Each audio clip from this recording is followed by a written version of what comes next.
మన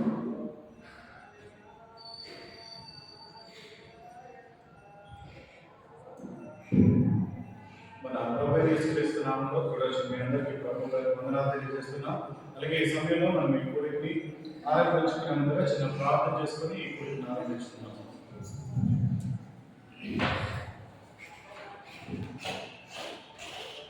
మహాపరిషుడు మహాకరుణను ఇచ్చిన వాసన మా యేసుక్రీస్తు ప్రభువా, అయ్యా నీకు లెక్కలేని వేళల్లో వందనాలు స్తుతులు చెల్లిస్తున్నాను. ఆయన సమయంగా ఆయన సంతోషిత బట్టి ఆయన మీ వందనాలు స్తుతులు చెల్లిస్తున్నాను. ఆయన వాటిలో ఆయన ఏ సజెషన్ జ్ఞాపకం చేసుకోండి.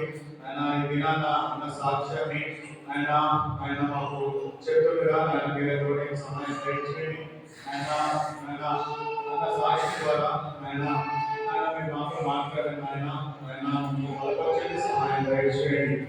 మీరే తోడే ఉండండి. ఆయన అలాగే ఆయన కరెంట్ కానీ ఇబ్బంది లేకుండా ఆయన ఇప్పుడు విషయాల్లో మనం ప్రార్థిస్తున్నాం తండ్రి.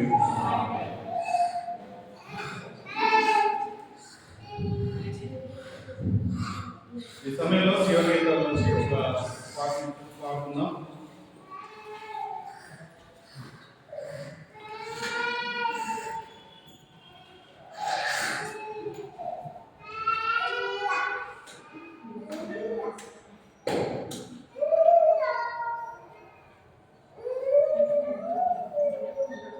శివగీతాల నుంచి పాట సంఖ్య 9. కొత్త దాంట్లో పాత దాంట్లో కూడా ఒకే పాట సంఖ్య ఉంటుంది.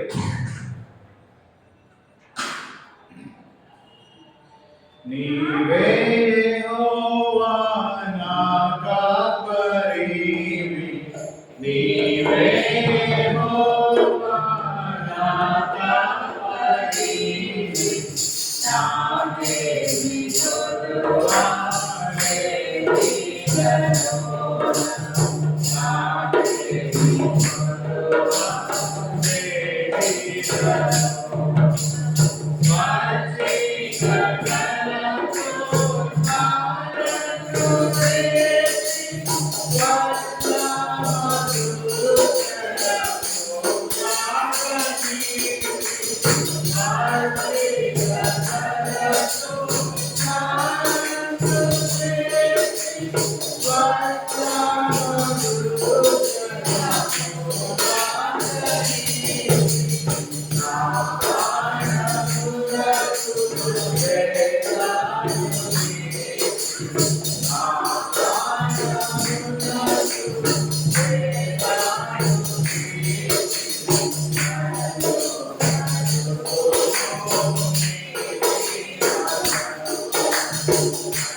శివ గీతాల నుంచి పార్ట్స్ అంటే 50, కొత్త దాంట్లో పాత దాంట్లో 60 పార్ట్స్ చెప్తారు.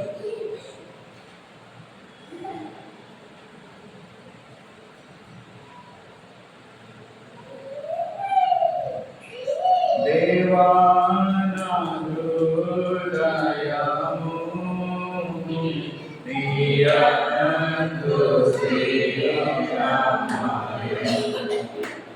నే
ప్రేజల దేవునామానికి అందరికీ వందనాలు.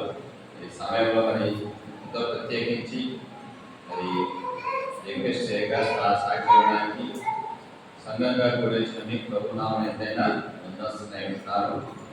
రండి మరి సాక్ష్యంలో ఆరంభించిన ముందు ఒకసారి దైవవాక్యంలో నుంచి కీర్తన గ్రంథము 20 అధ్యాయం కీర్తన 20 మొదటి 2 వచనాలను అందరం కలిసి దగ్గరగా చదువుతున్నాం. కీర్తన గ్రంథము 20వ అధ్యాయం 1, 2 వచనాలు. 1, 2 వచనాలు. కీర్తన 21. ఆపత్కాలమందు యెహోవాని తప్పించుట దేవుని కృపాకరమైన నామము ఉద్ధరించుట పరిశుద్ధ స్థలంలో నుండి ఆయనకు సహాయం చేయుట సియోనులో నుండి నీకు ఆదరణగా. చిన్న ప్రార్థన చేసుకుందాం. పరిశుద్ధుడా ప్రభు తండ్రి, స్తోత్రం ప్రభా, స్తోత్రం నాయనా. నిన్న నేడు రేపేసుకున్న దేవా, సంజీవ లెక్కలో వచ్చి తిరిగి ఈ కింద సాయంకాల సమయం సంఘ సహవాసంగా నీ మందిరంలో అనే ఆత్మలో నేను సజీవులుగా ప్రవేశించై నేను స్తుతిస్తున్నాం పూజిస్తున్నాను తండ్రి. మీరే మా దేవుడు అని, రక్షకుడు అని, విమోచకుడు అని, మా సృష్టికర్త అని నేనే స్థుతించుకొని ఆడుతున్నాను దేవా.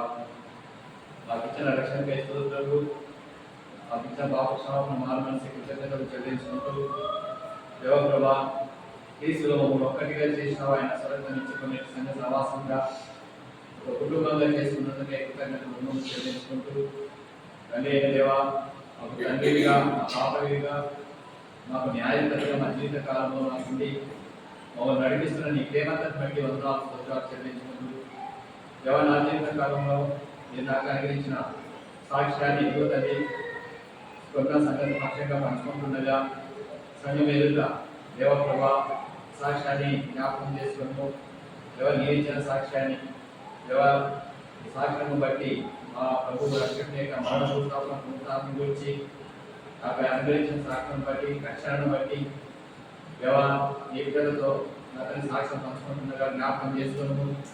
కూలి వచ్చిన నన్ను మమ్మల్ందరినీ కూడా కలవలసిన రక్తపోషణ తీసుకొని వస్తుంటున్నాం. వింటున్న మాలో నా తండ్రి ప్రభా మీరే కార్యంలో జరిగించండి తండ్రి ప్రభా. నా నోటి మాటలు కాదు తండ్రి, మీరు ఏదైతే నా జీవితంలో చేసుకొచ్చినారో ఆ కార్యంలో మాత్రమే వివరించినట్టు సహాయం చేయండి.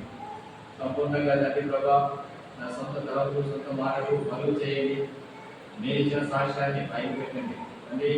ఈ దయాసాలకు అప్పచెప్పుకుంటూ సంఘంలో అరవరికలు లేక ఏమి దాచిపెట్టుకునక సంపూర్ణంగా ఒప్పుకుంటూ సాక్ష్యాన్ని పంచుకుంటూ మీ కృపను దయచేయమని అందరి నిమిత్తమైన నీ ఆత్మాభిషేకాన్ని కోరుకుంటూ నీ ఆత్మ నైవేద్యం కోరుకుంటూ వినగలిగే గ్రహించే మనసును అనుగ్రహించిన దేవా, మీరే ఈ బిడ్డలకు గ్రహింపును దయచేయమని తండ్రి నడిపిస్తున్న నీ ప్రేమకే వందనాలు చెల్లిస్తూ మీరు ఇస్తున్న ఆత్మ నడిపింపుకే కృతజ్ఞతలు చెల్లిస్తూ యేసుక్రీస్తు రక్షకుని నామమున తండ్రి మంచి గ్రహింపును మాకు అనుగ్రహిస్తున్నామని ఈ కొద్ది ప్రార్థన స్తుతించరు వేడుకుంటున్నాం పరమ తండ్రి.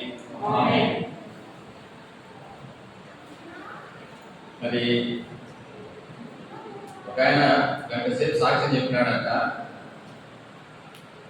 చెప్పి దిగిపోతుంటే అన్న అన్న అని పిలిచినాడంట. ఏమన్నా నీ పేరే చెప్పలేదన్నా. గంట సేపు సాక్ష్యం చెప్పినా అన్న ఏం చెప్పలేదంట. అది మీకు ఆ ఇబ్బంది లేకుండా నా పేరు అంతా చెప్తాను. మరి నా పేరు సతీష్ కుమార్ పత్తుల మా ఇంటి పేరు. మరి నా తల్లిదండ్రుల పేరు నా తల్లి సువార్తమ్మ, తండ్రి అభిషేకం. మరి సువార్తమ్మ అభిషేకం అనగానే క్రైస్తవ కుటుంబం అని అర్థమైపోయింది కదా. నిజంగా మరి క్రైస్తవ కుటుంబమే కానీ నామకార్థ క్రైస్తవ కుటుంబం. నిజంగా రక్షణ అంటే ఏమిటో, పాప క్షమాపణ, మారుమనసు అంటే ఏమిటో తెలియనటువంటి నిజమైన రక్షణ, నిత్యమైన రక్షణ గురించి తెలియనటువంటి కుటుంబం ఇది మాత్రం చెప్పగలరు. ఎందుకంటే లోకంలో ఎంతమంది దేవుడు ఉంటారు, ఎల్లమ్మ పుల్లమ్మ మళ్ళా అంటున్నారు. ఈయన కూడా ఒక దేవుడు అనుకొని పూజిస్తారు తప్ప ఈయనే దేవుడు, ఈయనే రక్షకుడు అని అప్పట్లో నాకు తెలియదు. ఈయనే దేవుడు, ఈయనే సృష్టికర్త, ఈయనే రక్షకుడు అని నాకు తెలియదు. అటువంటి నామకార్థపు స్థితిలో నేనున్నాను. మరి నా జిల్లా, నా గ్రామం, నా ఊరు కర్నూలు కర్నూలు జిల్లా మరి గూడూరు అని కర్నూలు నుంచి ఒక 25 కిలోమీటర్ల దూరంలో నేను పుట్టి పెరిగినటువంటి ఊరు. దాదాపు కర్నూలు నుంచి 25 కిలోమీటర్ల దూరంలో ఉంటుంది. కాబట్టి అది ఆ కర్నూలు జిల్లా గూడూరులో నేను 1975 సంవత్సరము మార్చి 12వ తేదీ మరి నా తల్లిదండ్రులకు చివరి సంతానంగా జన్మించినాను. చివరి సంతానం అంటే నాకంటే ముందు 2 అక్కలు పెద్దవాళ్ళు ఉన్నారు, వాళ్ళ తర్వాత 2 అన్నలు ఉన్నారు, నేను 5వ వాడు. అంటే 5 మంది సంతానం. కాబట్టి నేను చివరి వాడు. కాబట్టి మరి ఇంట్లో చివరి వాడు అంటే ఎట్లుంటాడు తెలుసా? అందరూ తెలుస్తుంది. చాలా చాలా గారాబం. ఎంత గారాబం అంటే ఈ రోజుకి కూడా నాకు సైకిల్ తొక్కడానికి రాదు, బండి కూడా రాదు. సైకిల్ బండి రావడానికి కారు వస్తుందా? కారు రానోడు విమానం కూడా నడపలేదు. అయితే నాకేమి రాకపోతే అంత గారాబం చేసినాను. అంటే ఒరే ఈ సైకిల్ నేర్చుకున్నప్పుడు కింద పడితే కాళ్ళు చేతులు ఏమైనా అయిపోతాయి, వద్దురా సైకిల్ కూడా వద్దు, మీరు తొక్కాను రాని మా అన్నంలో తెప్పించేవాడు కానీ నన్ను దొరికేవాళ్ళు కాదు. నేను వాళ్ళని దొరికేవాళ్ళను, అంటే వాళ్ళని పట్టేవాళ్ళను ఇష్టానుసారంగా. మా తల్లిదండ్రులు అయితే వాళ్ళని తిట్టేవాళ్ళను, నేనే పెద్దవాళ్ళనే పేరు పెట్టి పిలిచేవాడిని. అంత గారాభంగా నేను మా ఇంట్లో పెరుగుతూ వాడు అట్లా చిన్నోడైనా నేను నెత్తికి ఎక్కించుకుంటూ నాకు చిన్నోడు లేదా వదిలిపెట్టాను కానీ మా అమ్మ మా నాయన నాకే సపోర్ట్ చేసేది. చిన్నోడు కదా పడితే మీకు ఆశీర్వాదం రానే అంత గారాభంగా పెరుగుతుంది. నిజంగా అంత గారాభంగా పెరుగుతూ మరి చిన్నప్పుడే నేను 5వ తరగతి తర్వాత నేను రెసిడెన్షియల్ స్కూల్కి పంపించబడ్డాను, గవర్నమెంట్ రెసిడెన్షియల్ స్కూల్కి. అక్కడి నుంచి నేను మరి నా జీవితం అక్కడ దాదాపు 6 సంవత్సరాలు అక్కడే చదువుకున్నాను, 10th క్లాస్ వరకు. తర్వాత ఇంటర్మీడియట్లో నేను చేరినాను 2 సంవత్సరాలు. మరి ఇంటర్మీడియట్లో 10th class first class pass అయ్యే లోపల ఇంటర్మీడియట్లో రెక్కలు వచ్చి పైకి ఎక్కిపోయినాను, కింద చదువు ఇంటికి ఫెయిల్ అయిపోయాను. తర్వాత దేవుని దుఃఖం బట్టి మళ్ళీ ఆ యొక్క ఇంటర్మీడియట్ కంప్లీట్ చేసుకొని తర్వాత మరి డిగ్రీ బిఎస్సి ఫిజిక్స్ కూడా చదివినాను. దానికంటే ముందుగా నేను చిన్న డిప్లొమా ఎలక్ట్రానిక్స్ డిప్లొమా కూడా చేశాను. తద్వారా మరి నేను ఆ ఎలక్ట్రానిక్స్ డిప్లొమాను బట్టి నేను హైదరాబాద్ ఈసీఐకి వచ్చాను.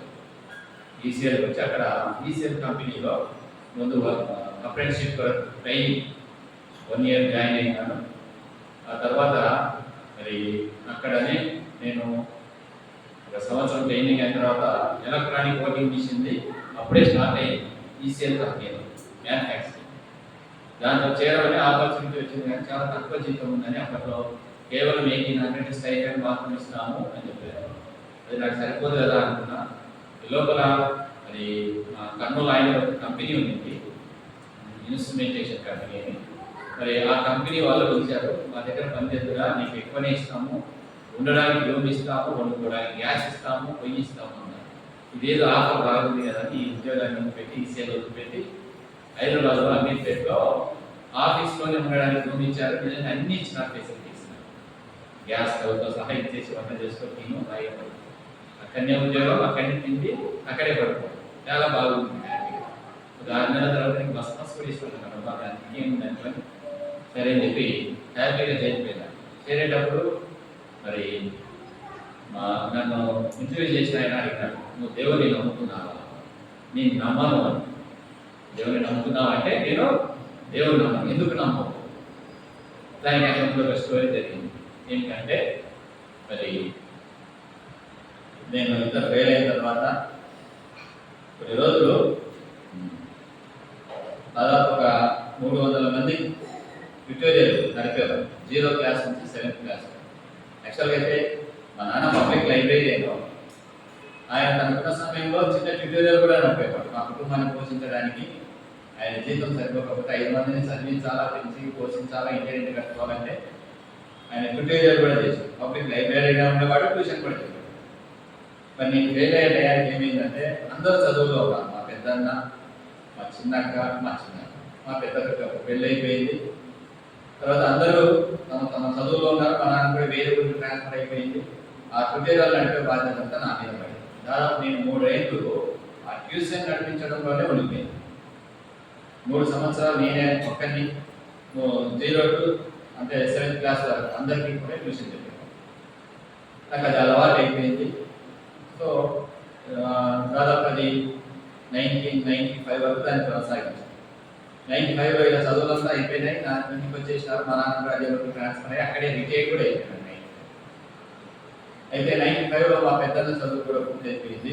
ఆయన ఎంటెక్ వరకు చదివాడు. 95లో ఎంటెక్ చదవడం అంటే చాలా గ్రేట్. ఆ జిల్లా అంతలో మా అన్న మొట్టమొదటిగా regional engineering college MTech seat పొందేవాడు. ఆ రకంగా సెలెక్ట్ అయ్యి మా నాన్న ఎంతో కష్టపడి చదివించాడు. 95లో మా నాన్న రిటైర్డ్ అయిపోయాడు. మా అన్న ఎంటెక్ అయిపోతుంది. మేము అనుకున్నాం మా అన్న ఇంకా పెద్ద ఉద్యోగం వచ్చేస్తుంది, మంచి ఉద్యోగంలో చేస్తాడు, మాకందరికీ తక్కువే డబ్బులు బాగా హ్యాపీగా గడపచ్చు మేమంతా అనుకున్నాం. కానీ 95లో మా అన్న ఒక లెటర్ రాశాడు. నేను ఎంటెక్ పూర్తయింది, నాకు జాబ్ కూడా వచ్చింది, నేను జాబ్ చేయట్లేదు, వీటికి ప్రకారం వచ్చింది అని కింద రాశాడు. నేను ఫుల్ టైం గాడ్ సర్వెంట్గా వెళ్ళిపోతున్నాను, పూర్తి కాల సేవలో ఉంటాను, ఇంకా నేను మిమ్మల్ని పట్టించుకోవడం, నేను ఉద్యోగం చేయలేను, మీకు డబ్బులు పంపలేను, నా మీద ఏమీ ఆశలు పెట్టుకోవద్దు, ఇట్లు భక్తుల రమేష్ కుమార్ అన్నారు మా అన్న పేరు. అది తీసి మాకందరికి బీపీలు పెరిగిపోయి ఏం చేయాలో అర్థం కాక వీడేది సేవ అయింది అని చెప్పి వెంటనే ఊళ్ళో కొంతమందిని తీసుకొని అప్పుడు బెంగళూరులో నుంచి ఇతను రాసినాడు. బెంగళూరులోనే ఉన్నాడు, బెంగళూరులోనే కంప్లీట్ అయింది ఆయన అప్రెంటిస్షిప్ వర్క్ అంతా ఎక్కువ. బెంగళూరు పోయి ఎక్కడున్నావు అంటే అడ్రస్ చెప్పడం లేదు. అలా నా అడ్రస్ని పట్టుకొని ఏకంగా ఎక్కడ పోయినా తెలుసా, మేము బెంగళూరు సిటీ కమిషనర్ దగ్గర పోయినాం. ఎందుకంటే ఆ క్రిస్టియన్ ఆ గ్రూప్ వాళ్ళు మా అన్నను అప్పయ్యడం లేదు. నేను తీసుకొని ఊరి దగ్గర వెళ్ళిపోతామంటే దాచిపెట్టేసి ఆ బెంగళూరు సిటీ కమిషనర్ ఎవరైతే మా కర్నూలు అయింది ఐపీఎస్ ఆఫీసర్ శ్రీనివాసన్ నాయుడు అంటే 95 మీరు పోయి ఆయన చెప్పిన ఇట్లా నా కొడుకు ఇట్లా మొత్తం పోయి సేవ చేస్తానంటే ఎంటెక్ చదివినాడని మా ఆయన చెప్తే ఇంతమంది చేసినాడు, వీడు ఇచ్చోడా ఎంటెక్ చదివి తండ్రికి తల్లికి అందరికీ చూసుకోవాల్సిన ఇట్లా చేస్తాడని చెప్పి ఆ పోలీస్ స్టేషన్కి లెటర్ రాసి ఈయన కొడుకు ఈయనకు అప్పగించండి అని చెప్పి పంపించారు. పోలీసులు వెళ్ళి ఆ చర్చి వాళ్ళందరినీ 3 రోజులు 30 తిప్పులు పెట్టేసి కొట్టినారు. అంతా చర్చి వాళ్ళని కొట్టి మీరు కనుక ఈరోజు నైట్ అప్పగియకపోతే మీ చర్చి మూసేపిస్తాం. అప్పుడు రాత్రి అర్ధరాత్రి 12 గంటలకు మా అన్నం తీసుకొచ్చి మాకు అప్పగించినారు పోలీస్ స్టేషన్. మేము ఒకటిగా చేతులు కట్టేసి తీసుకొచ్చి ఇంట్లో పడేసి రూమ్లో వేసి నేనే కిటికీ తీసి నీళ్లు పెట్టేవాడిని, అన్నం ఇచ్చేవాడిని. సేవ చేస్తామని మనసు ఉద్యోగం చేస్తానంటే బయటకు పంపిస్తాం, లేకుంటే లోపలనే ఉండాలన్నది. ఈ రకంగా మా అన్న నిజంగా నేను ఒక రోజు లేని చూసి వీడే కాపలా దాకా కట్టుకొని డోర్ తీసుకొని ఎస్కేప్ అయ్యాడు. మళ్ళీ బెంగళూరు నేను వదిలిపెట్టాను. ఈసారి నా బంధువులందరినీ తీసుకొని మళ్ళీ పోయినా, మళ్ళీ సిటీ కమిషనర్ దగ్గర పోయాను. ఏమైందంటే వాడు మళ్ళీ తప్పించుకొని వచ్చినాడు. మళ్ళీ అదే చర్చి వాళ్ళ దగ్గర వాళ్ళని మళ్ళీ 3 రోజులు కొట్టించి ఇష్టం వచ్చినట్టే చేసి బూతులు మాట్లాడి మా అన్న ఈసారి అబ్బాయి ఉంటే మీరు సముద్రాలు బయటెక్కించేసి బీజేపీ కార్యకర్తలకు అప్పగిస్తాం మీ చర్చినంటే బెదిరించేసి మళ్ళీ పట్టుకొచ్చేసినట్టు తీసుకొచ్చి మళ్ళీ బంధించేసి సేవ చేస్తామని ఏం సేవ చేస్తామని. మా నాన్న లైబ్రేరియన్ గారు పురాతన గ్రంథాలు పెట్టిన దాంట్లో మంత్రతంత్రాల గ్రంథం కూడా ఉంది మా నాన్న దగ్గర. మా నాన్న ఏం చేసేది తెలుసా, నా కొడుకు నన్ను విడిచిపెట్టి ఎక్కబోతున్నాడు అని చెప్పి కొడుకు వశీకరణ మంత్రం అని పెట్టుకుంటాడు. దాంట్లో ఉంది. ఆ వశీకరణ మంత్రం ప్రకారం ఒక నిమ్మకాయ మీద కొడుకు పేరు రాసి నా కొడుకు నా సొంతం చెయ్యని చెప్పి ఆ నీళ్లు కలిపి ఆ నీళ్లు ఆయన కొడుకు దాపిస్తే కొడుకు ఈయన వశమైపోతాడు. ఈ పని చేయడానికి మన ఆయన సిద్ధమైన ఆస్తి. కానీ నామకార్థ క్రైస్తవులు అది ఎట్లనే ఉంటుంది లోకంలో అభివృద్ధి. అది ఎప్పుడైతే మొదలు పెట్టడానికి ఆరంభించినామో ఆ సమయానికి నేను లేని ఇంట్లో మళ్ళీ మా అన్న తిరిగి వెళ్ళిపోయింది. అర్ధరాత్రి బయట డోర్ తీసుకొని ఇంకా ఎన్నిసార్లు వెళ్ళి పట్టుకొని రావాలా, ఇంకా లాభం లేదు అని చెప్పి మేమంతా మా ఉద్యోగాలు చూసుకోవడం మొదలుపెట్టేసి దానిలో భాగంగా నేను కూడా హైదరాబాద్ వచ్చి అతి కష్టం మీద ఆపరేషన్ పూర్తి చేసుకుని ఇంకా నేను జాబ్లో జాయిన్ అయిపోయాను.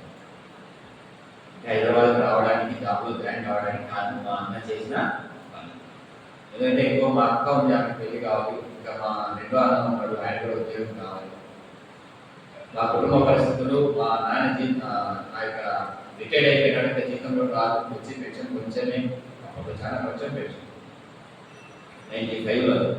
కాబట్టి వాళ్ళంతా పోషింపబడాలంటే చాలా కష్టమైపోతుంది చెప్పి నేను ఆ ఊరు విడిచిపెట్టి ఆ ఫ్యూచర్ మా అన్నకు ఒక్కటి చేసి నేను హైదరాబాద్ వచ్చి ఇక్కడ అప్రెంటిస్షిప్ చేసి నేను ఈ లోపల మా చిన్నక్క పెళ్లి కూడా చేసింది, మా అన్న పెళ్లి చేసేసి 98లో హైదరాబాద్ వచ్చి అప్రెంటిస్షిప్ కంప్లీట్ చేసుకుని 99లో జాబ్ వచ్చాను. అలా దేవుడు చిత్తమేమో కానీ మరి నా ఆత్మీయ జీవితం ఎట్లుండేదంటే అప్పుడు క్రిస్మస్ రోజు చర్చికి పోయేవాడిని, మళ్ళీ గుడ్ ఫ్రైడేకి పోయేవాడిని. అంతవరకు చర్చ్ ఏంటి, మెట్లు ఏంటో నాకు తెలియదు. నాకు తెలిసి చిన్నది ఎర్ర బైబిల్ ఉండేది, పోతాను కనుక గుడ్లో క్రిస్మస్ అప్పుడు అయిపోతే గుడ్లో పెట్టుకుంటే మళ్ళీ గుడ్ ఫ్రైడేకి ఇస్తాడు. ఓ రోజు బయట నడుచుకుంటూ ఒక అన్యుడు, వాళ్ళు బోయరు, అంటే మేము ఉన్న చుట్టంతా బోయరు, గొల్లలు ఉంటారు. అక్కడ మరే గుడ్ ఫ్రైడే కదా, నువ్వు చర్చికి పోవు అన్నాడు. అదే ఈరోజు గుడ్ ఫ్రైడేనా అని అప్పుడు గుర్తొచ్చి నేను మళ్ళీ ఆ బయట దుక్కుని చర్చికి పోయొచ్చు. అది నా ఆత్మీయ స్థితి, అది నా క్రైస్తవ్యం.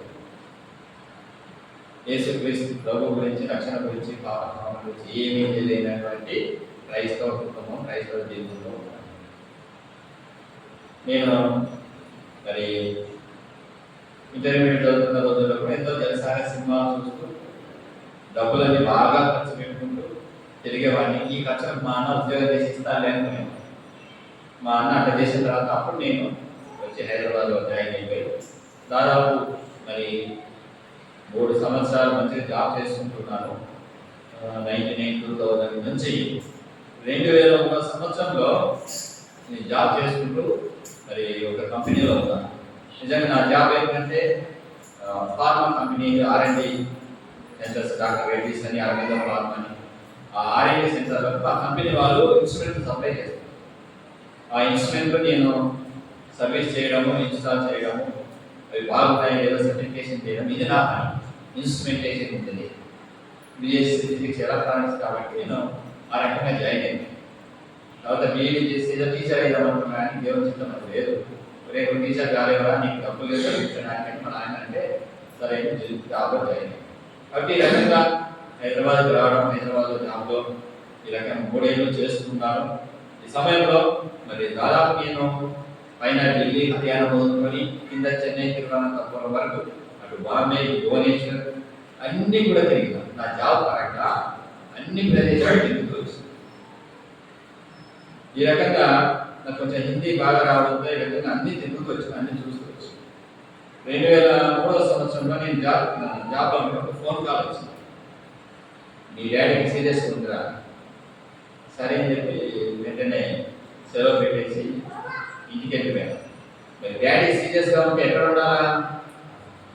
మా ఇంటి ముందు అనుకుంటా హాయిగా కూర్చొని, ఏంది నాయన నీకేమో ఆరోగ్యం బాగాలేదన్నారు కదా, నువ్వేమి ఇక్కడ కూర్చున్నావు అంటే, అది కాదు సంగతి కదా అని చెప్పి లోపల తీసుకుపోయింది. అప్పుడు చెప్పినాడు, అదే మీ చిన్న మీ చిన్న వదిన పొగలాడుతున్నారు, మీ చిన్న వదిన పోలీస్ స్టేషన్లో కేసు పెట్టేసింది, అవి చాలా భయంకరమైన సెక్షన్స్ అంట, ఇంట్లో అందరికీ జైల్లో వేసేస్తారంట, నీ మీద కూడా నువ్వు కేసు పెట్టేసింది.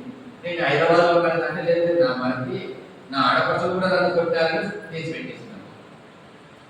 సో అందరం జైలు పోవాల్సి వస్తుంది, అందుకోసమే నీకు ఇమీడియట్గా ఫోన్ చేసింది నేను అమ్మాయి. అంటే ఒక అబద్ధంతో మొదలైపోయింది. నేను దీన్ని నమ్మి ఇంటికి వచ్చిన. నేను వచ్చేటప్పుడే మా వీధిలో వాళ్ళంతా మాట్లాడుకుంటున్నాను. ఎందుకంటే మా నాన్న ట్యూషన్ చెప్పడం బట్టి అందరూ సార్ సార్ సార్ అని, మమ్మల్ని కూడా సార్ కూడా సార్ సార్ అని. వాళ్ళంతా ఏం మాట్లాడుతున్నారో నాకు అప్పటిలో తెలియదు. ఇలా కూడా పోయి కేసు పెట్టిందంటే వీళ్ళంతా ఏదో చేస్తారంటే, సార్ ఎంత పని చేస్తున్నారని అందరూ. నేను ఇంటికి వచ్చిన తర్వాత వాళ్ళంతా నన్ను చూసి ఎందుకు మాట్లాడుతున్నారో నాకు అప్పుడు అర్థమైంది. పల్లెటూరులో ఎక్కడుంటుంది, ఊరంతా బయట ఉంటుంది. పోయిందిరా, నాకు ఇదే అయిపోయిందిరా, నా గౌరవం నా మర్యాదలన్నీ మట్టి కలిసిపోయినాయి అని చెప్పి లోపల పోయి చెప్తా ఉంటున్నాను. బాగా అనిపించింది, భయం అనిపించింది. ఎప్పుడు మేము పోలీస్ స్టేషన్ కేసు ఇటువంటి మాకు ఎప్పుడు ఆ ఎక్స్పీరియన్స్ లేదు. అటువంటి అసలు పోలీసుల పిల్లలే మా ట్యూషన్కి వచ్చి చదువుకునేవాళ్ళు, పోలీసుల పిల్లలు వచ్చి మా ట్యూషన్లో చదువుకునేవాళ్ళు. ఇది వచ్చేసరికి సరే ఆ ఎస్ఐ ఇంటికి వచ్చి మా నాయన ట్యూషన్ చెప్పేవాడు, పెద్ద మనిషి అని, సరే నీ గొడవలు అడ్వకేట్ తీసుకొచ్చి మరి కేసు పెట్టింది, ఖచ్చితంగా మేము అరెస్ట్ చేయాల్సి వస్తుంది, మీరు పెద్దవాళ్ళు ఏంటి ఊళ్ళో గౌరవం కలిగిన వాళ్ళు, మేము అరెస్ట్ చేయండి డైరెక్ట్ మేము కోర్టుకు అప్పగిస్తాం, కానీ ఈ కొడుకు మాత్రం జైలు వేస్తాం. దీనంతా బట్టి భయం కలిగింది, ఏం చేయాలో అర్థం కాలేదు.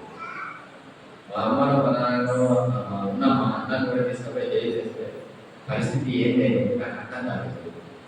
ఏం చేయాలని చెప్పి నిజంగా నా జీవితంలో ఎప్పుడు భయం లేకుండా జీవించిన వాడిని ఆ రోజు నా జీవితంలో భయం అనేది మొదలైంది. ఆ రోజు దేవుడిని గుర్తు చేసుకోవాల్సి వచ్చింది నా జీవితంలో. అప్పుడు మోకరించి నేను నాకు పెద్ద బైబిల్ మా నాన్న పాత బైబిల్ ఒకటి ఇచ్చాడు. ఆ బైబిల్ని దేవా నీవే నాకు దిక్కు అని ఒకసారి ఓపెన్ చేశాను. ఓపెన్ చేయగానే ఇప్పుడు మనం చదివాక కీర్తనలు 20 ఆపత్కాలమందు యెహోవా నీకు ఉద్ధరించును గాక, యాకోబు దేవుని నామం నిన్ను ఉద్ధరించును గాక, పరిశుద్ధ స్థలంలో నుండి ఆయన నీకు సహాయం చేయను గాక, సియోనులో నుండి నిన్ను. ఈ మాట వినగానే నిజంగా ఆ సమయంలో నాకున్న భయం అంతా పోయి, నిజంగా నాకు సహాయం చేస్తావా, నాకు ఉద్ధరిస్తావా, నన్ను ఉద్ధరిస్తావా, నన్ను ఆదుకుంటావా, ఎట్లా ఆదుకుంటావు ప్రభా? నిజంటే అప్పటి వరకు నాకు పరలోకంలో ఉన్న ప్రార్థన తప్ప ఏ ప్రార్థన రాదు. తిరిగి దాన్నే చెప్పిస్తూ ప్రభా ఈ మాట నువ్వు నాతో మాట్లాడినావు, నిజంగా దేవుడు అయితే, నిజంగా మాట్లాడే దేవుడు అయితే, నిజంగా నేనే దేవుడు అయితే ఈ మాట ప్రకారం నాకు చేయి, ఈ మాట ప్రకారము నాకు చేయి, నన్ను ఆదుకో, నన్ను విడిపిస్తాను కదా, నాకు ఉద్ధరిస్తాను కదా, చాలా ఆపత్కాలంలో ఉన్నాను, నన్ను విడిపించి అని బైబిల్ పోసేసి మా వదిన పుట్టింటికి వెళ్ళిపోయింది. వాళ్ళ ఇంటికి వెళ్తే మా వదినకి చెప్పిన ఇవన్నీ మానుకొని వచ్చేయమ్మా అంటే ఆమె నా బూతులు ఆయన తిట్టింది, వాళ్ళ ఇంటి వాళ్ళతో తిట్టింది. ఆ బూతులు భరించలేక ఇంటికి వచ్చేసి ఏం చేయాలని చెప్పి లాయర్ దగ్గరికి వెళ్ళి, లేడీ లాయర్ దగ్గరికి పోయినాం. మంచి పేరు ఉన్న లాయర్, దీని నుంచి మేము బయటపడాలి అంటే చాలా లేడీస్ కేసు కదయ్యా, బయటకి రావడం ఈజీగా, ఖచ్చితంగా కోర్టుకు పోవచ్చు. ఇంకా సరే కోర్టుకు పోయి సరే మేము కావాల్సిందే, హాజరు కావాల్సిందే, లేకుంటే మేము జైల్లో ఉండడం. అదే రోజు మరుసటి రోజు సెలవు అని చెప్పి 3వ రోజు కోర్టులో హాజరుపరిస్తే వెంటనే బెయిల్ ఇచ్చేసినారు జడ్జి. వీళ్ళు ముసలి వాళ్ళు అని చెప్పి మా అమ్మకు 65, మా నాన్నకి 75, వీళ్ళకి జైల్లో పెట్టడం కుదరదు, వీళ్ళు బీపీ షుగర్ పేషెంట్ కాబట్టి వీళ్ళకి బెయిల్ ఇస్తున్నారని చెప్పి ఆనందించినపై జైల్లో పెట్టారు. ఇంకా నెల రోజులకు వెతికి వచ్చి తిరిగి నెల రోజులు అయిపోయింది. ప్రభా మరి వాళ్ళ మళ్ళీ 2వ తర్వాత బెయిల్ చేసిన ఈ కేసు నుంచి బయటపడాలి, మళ్ళీ హియరింగ్ నెల తర్వాత. ఆ హియరింగ్ లో ఇది నిజమని నిరూపించబట్టే మా అమ్మ నాయనకి శిక్ష పడుతుంది, అది ఇన్నేంలో తెలియదు చూడండి అని చెప్పి.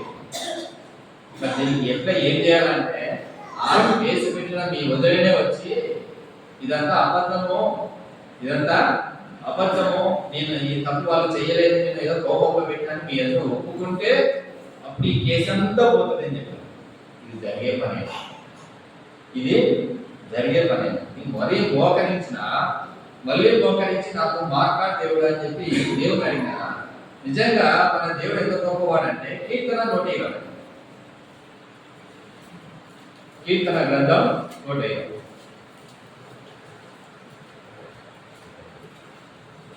మొదటి 2 వచనాలు. నా శ్రమలో నేను యెహోవాకు మొరపెట్టితిని, ఆయన నాకు ఉత్తరం ఇచ్చెను.